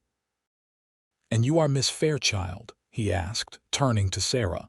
Sarah stepped around Reid, her chin high despite her fear. "I am, Your Honor, but I did not murder Senator Thornton. I have evidence that he was killed by those who are now trying to silence me, evidence of corruption involving land speculation along proposed railroad routes." "Lies, Your Honor," Barrett interjected. "Miss Fairchild stole private papers from her late father's office and has been attempting to blackmail several prominent citizens. When Senator Thornton confronted her, she shot him and fled." "I think," Judge Morris said slowly, "that these are serious allegations requiring proper examination." He turned to the clerk who had followed him from the courtroom. "Peterson, clear the court. Today's remaining cases will be postponed until tomorrow." As the disappointed litigants filed out, Barrett smiled triumphantly. "Then you'll honor the warrant, Your Honor."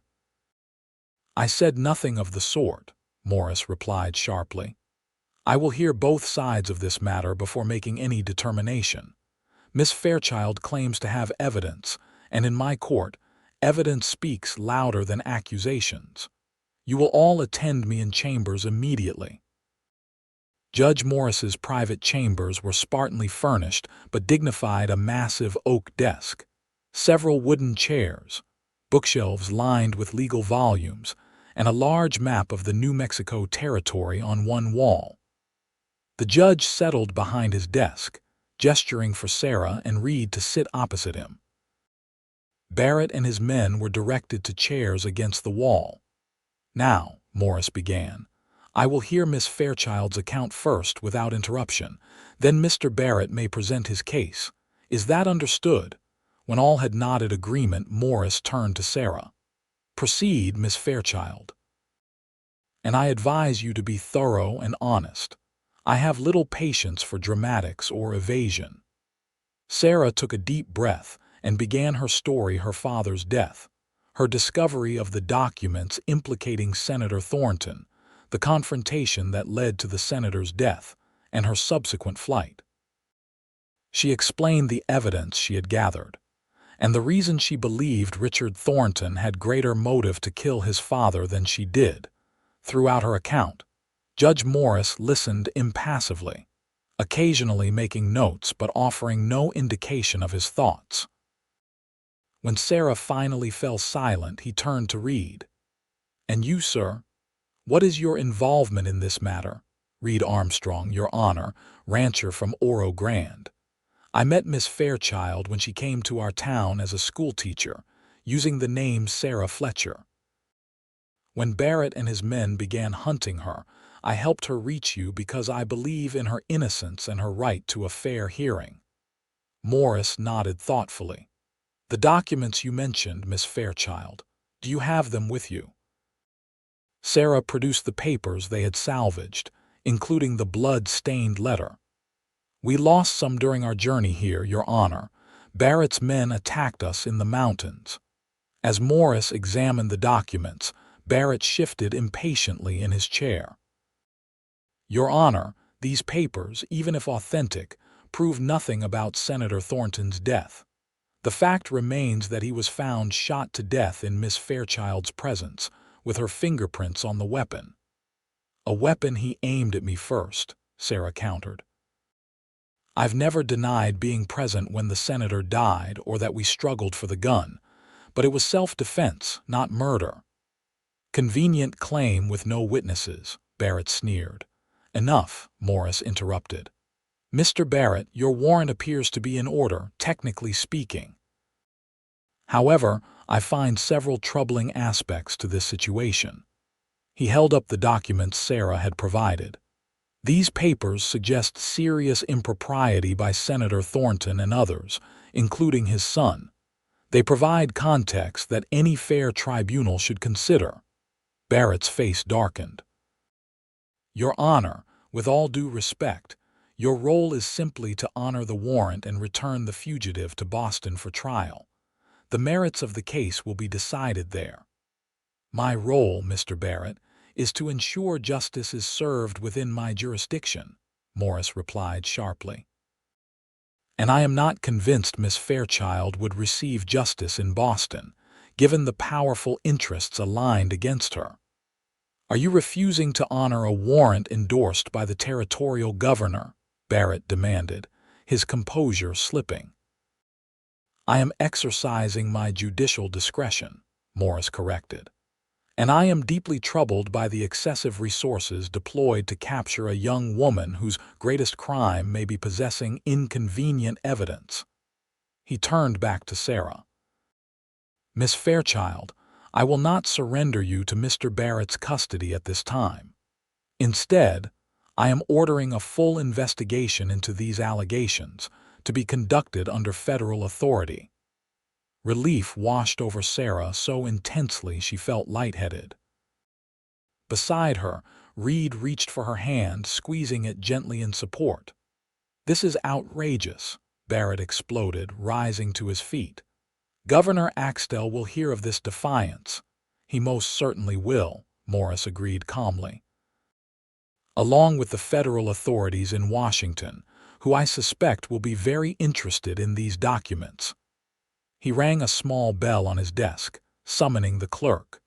"Peterson, send for Marshal Collins. I want him here immediately." Barrett's face had turned an alarming shade of red. "You have no right." "I have every right," Morris interrupted coldly. "And I advise you to remember where you are, Mr. Barrett. This is my courtroom, and in it, your Boston connections mean precisely nothing." The arrival of U.S. Marshal James Collins, a weathered, no-nonsense man with a silver star on his vest, shifted the balance of power in the room even further. Judge Morris quickly explained the situation, handing over Sarah's documents. "I want these papers sent to Washington immediately, under seal," Morris instructed. "And I want Miss Fairchild placed under protective custody, not arrested, but guarded until we receive instructions from the Department of Justice." "What about Barrett and his men?" the marshal asked, eyeing the Boston lawyer with obvious distaste. "They are free to remain in Silver City," Morris said. "But they are to have no contact with Miss Fairchild, and I'd appreciate it if you'd inform them that attempting to remove her from federal custody would be a most serious offense." Barrett, recognizing defeat, at least temporarily, gathered his dignity. "This isn't over, Your Honor. There are powerful men who will not appreciate your interference." "No doubt," Morris replied, unmoved. "I've spent 40 years disappointing powerful men who place themselves above the law. I expect I'll survive their displeasure once more." As Barrett and his men were escorted from the chambers, Sarah turned to Judge Morris with tears of gratitude in her eyes. "Thank you, Your Honor. I began to think no one would ever hear my side of this story." Morris's stern expression softened slightly. "I knew your father by reputation, Miss Fairchild. He was considered a jurist of exceptional integrity. That alone inclined me to listen carefully to your account." He glanced at the papers on his desk. "And what I see here suggests he was pursuing a case of significant corruption before his death, a death that may well have been murder disguised as suicide." "What happens now?" Reid asked, his arm protectively around Sarah's shoulders. "Now we wait," Morris said. "I'll telegraph Washington today with a summary of these allegations. Given their serious nature and the prominent names involved, I expect a swift response. In the meantime, Miss Fairchild will remain under Marshal Collins's protection." "And Mr. Armstrong?" Sarah asked, suddenly afraid of being separated from Reid. "Is free to remain in Silver City," Morris said with the faintest hint of a smile. "Though I'd suggest he stay close to the marshal's office for his own safety. Barrett doesn't strike me as a man who accepts defeat graciously." The following days passed in a curious limbo. Sarah was housed in a small but comfortable room at the Silver City Hotel, with a deputy marshal stationed in the hallway at all times. Reid took a room at the same establishment, spending most of his daylight hours with Sarah or at the marshal's office, where Collins kept him informed of developments. Barrett remained in town, occasionally seen conferring with his men or sending telegrams, but made no further attempts to approach Sarah. His presence was a constant reminder, however, that the danger had not passed. 3 days after their arrival in Silver City, Marshal Collins arrived at the hotel with news. "Got a telegram from Washington," he announced as Sarah and Reid received him in the hotel's small parlor. "The Attorney General himself has taken an interest in your case, Miss Fairchild." "Is that good news?" Sarah asked nervously. "Very good," Collins confirmed. "He's dispatching a special investigator to interview you and examine the evidence, and he's ordered a separate investigation into Senator Thornton's business dealings and his death." Reid's face lit with relief. "So Sarah won't be sent back to Boston?" "Not at present," Collins said. "The Boston warrant has been temporarily suspended pending the federal investigation. Barrett's been informed. He's not happy." "I imagine not," Sarah murmured, thinking of the powerful men who had sent Barrett to silence her. "They would not easily abandon their pursuit." "There's more," Collins continued. "Judge Morris received a separate communication. Seems your father's former law clerk came forward after your disappearance, Miss Fairchild. He had copies of some of the documents you took, not all, but enough to support your claims about the land speculation scheme." Hope blossomed in Sarah's chest. "Thomas Wells. He was my father's assistant for years. He must have known what my father was investigating." "Appears so," Collins agreed. "He's been cooperating with federal authorities in Boston. According to the judge, there have already been some quiet arrests." The news was almost too much to absorb. After months of running, of fear and uncertainty, it seemed the tide was finally turning. Sarah reached for Reid's hand, needing his steadiness as emotions threatened to overwhelm her. "What about Richard Thornton?" Reid asked. "Has he been questioned about his father's death?" Collins's expression darkened. "That's where things get complicated." "Thornton Jr. was found dead in his Boston home yesterday morning. Apparent suicide, though, given the circumstances." "Just like my father," Sarah whispered. "They're eliminating anyone who might implicate the others." "Maybe," Collins acknowledged, "or maybe guilt drove him to it. Either way, it's being investigated as a suspicious death." The federal investigator, a methodical man named Howard Fletcher, arrived from Washington 2 days later. He spent hours interviewing Sarah, reviewing her documents and taking detailed notes. His questions were precise and sometimes uncomfortably probing, but never hostile. "You understand, Miss Fairchild, that your claim of self-defense in Senator Thornton's death will be difficult to prove conclusively," he said toward the end of their second day of interviews. "There were no witnesses, and physical evidence can be interpreted multiple ways." "I understand," Sarah replied, her voice steady despite her fear. "But I've told you the truth. The senator threatened me, tried to take the documents by force, and drew his gun first. We struggled, and it discharged, killing him." Fletcher nodded thoughtfully. "Your account has remained consistent, which counts in your favor, and the emerging evidence of corruption provides clear motive for the senator and his associates to silence you. Still, the legal outcome remains uncertain." "What is certain," Reid interjected from his position by the window, "is that Sarah has been hunted across half the country by men willing to kill her to recover those documents. That fact alone supports her version of events." "Indeed, Mr. Armstrong," Fletcher agreed. "And Barrett's aggressive pursuit, apparently funded by several of the businessmen named in these papers, has certainly caught the Attorney General's attention." By the end of the week, Fletcher had concluded his investigation and was preparing to return to Washington with his findings. On his last evening in Silver City, he requested a final meeting with Sarah and Reid in Judge Morris's chambers. "I've completed my report," he informed them, setting a thick folder on the judge's desk. "While I cannot predict the final outcome with certainty, I believe there is sufficient evidence to justify the continued suspension of the Boston warrant, and to proceed with a federal investigation into the corruption scheme your father uncovered, Miss Fairchild. Relief flooded through Sarah. And Barrett has been ordered to return to Boston, Fletcher said with evident satisfaction. His clients are discovering that federal scrutiny is considerably more troublesome than a single woman with incriminating documents.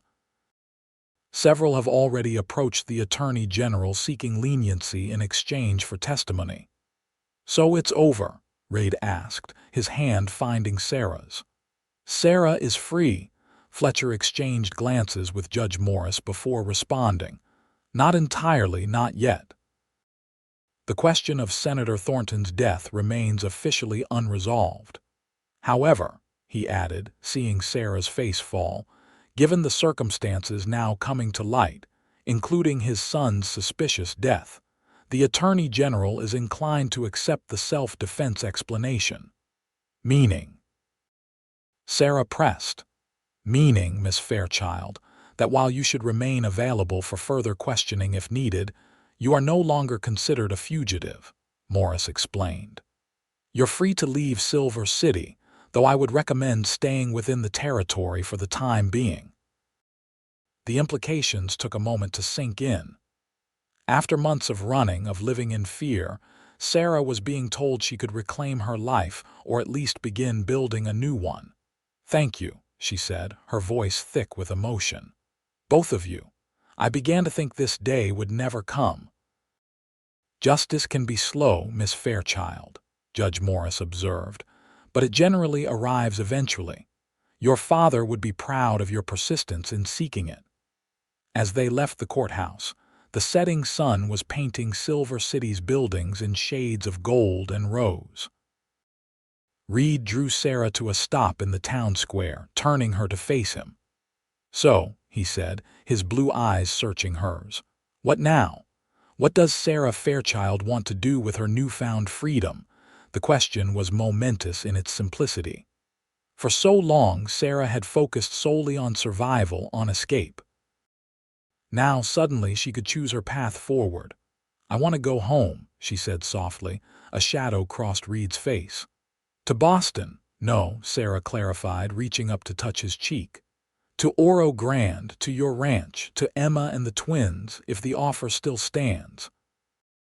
The joy that blazed across Reid's features was answer enough, but his words, spoken in the gathering dusk of a New Mexico evening, sealed their future.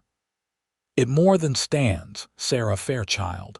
Your future starts right here with me. It always has." Their return to Oro Grande 2 weeks later caused something of a sensation. The town had been abuzz with rumors since their abrupt departure, tales of Sarah's mysterious past, Reid's gallant rescue, and their subsequent adventures had grown more elaborate with each telling. The truth, when finally revealed, proved almost as dramatic as the wildest stories. Sarah, now officially cleared of all charges after the Attorney General formally declined to pursue the Boston warrant, found herself transformed from a suspicious newcomer to a local heroine who had stood against powerful corruption. Reid's Aunt Harriet merely raised an eyebrow when they announced their intention to marry as soon as possible. "Took you long enough," she commented dryly. "The children have been planning the wedding since you left." The ceremony took place on a brilliant November day, with the entire town in attendance. Sarah wore a simple gown of ivory silk, a gift from the ladies of Oro Grande, who had pooled their resources to order it from Santa Fe. Reid, looking uncommonly handsome in a new black suit, could scarcely take his eyes from his bride as they exchanged vows in the small whitewashed church. Emma served as maid of honor, solemn and proud in her first grown-up dress.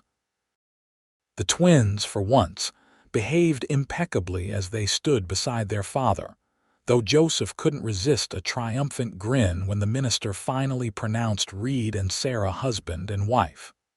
"Told you she'd be our new ma," he whispered loudly to his brother as applause filled the church. The celebration afterward lasted well into the evening, with dancing, feasting, and more goodwill than Sarah had experienced in years.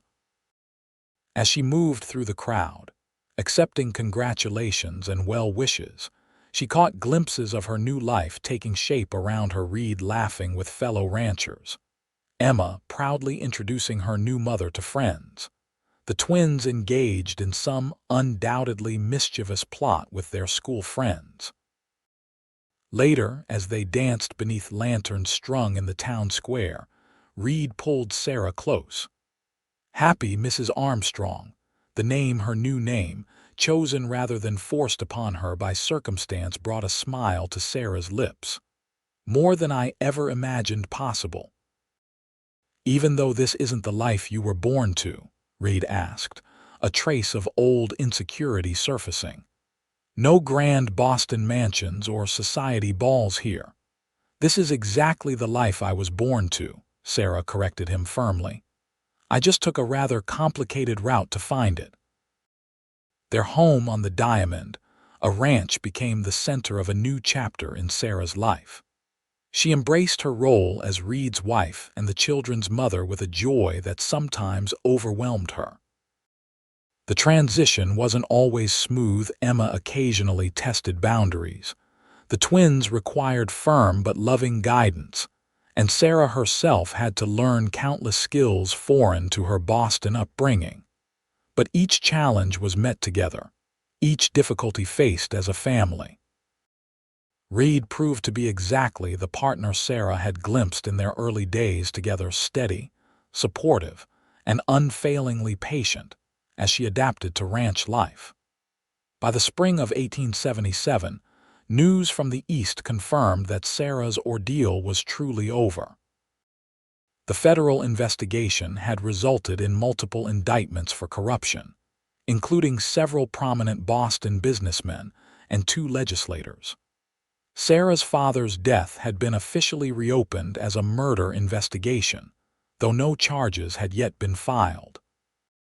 Your father would be proud, Reid observed as they sat on the ranch house porch one evening, watching the children play in the yard.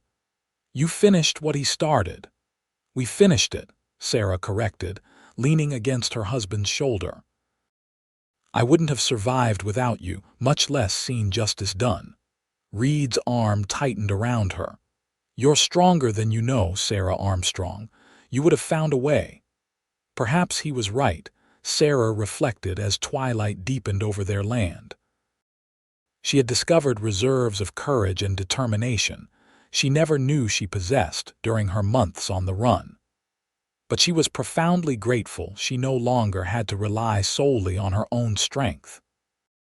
In December of that year, as snow dusted the distant mountains, Sarah gave birth to their first child together, a son they named William Reid Armstrong, after her father and his. As she cradled the infant in the bedroom of the ranch house, with Reid beside her and the other children crowding excitedly around, Sarah felt the last shadows of her past finally recede. He's perfect, Reid whispered, one finger gently stroking their son's downy head. He is, Sarah agreed, looking up at the family gathered around her. Her family, hard-won and precious beyond measure. And so is this life we've built. Reid bent to kiss her, his blue eyes filled with the same promise he had made on that fateful day in Oro Grande, when a schoolteacher hiding from her past had found her future with a cowboy who believed in her when no one else would. Your future starts right here with me, he had said then, offering hope when she had none. Now, surrounded by love in a home built on truth and trust, Sarah knew he had been right all along. Her future, their future, was only just beginning,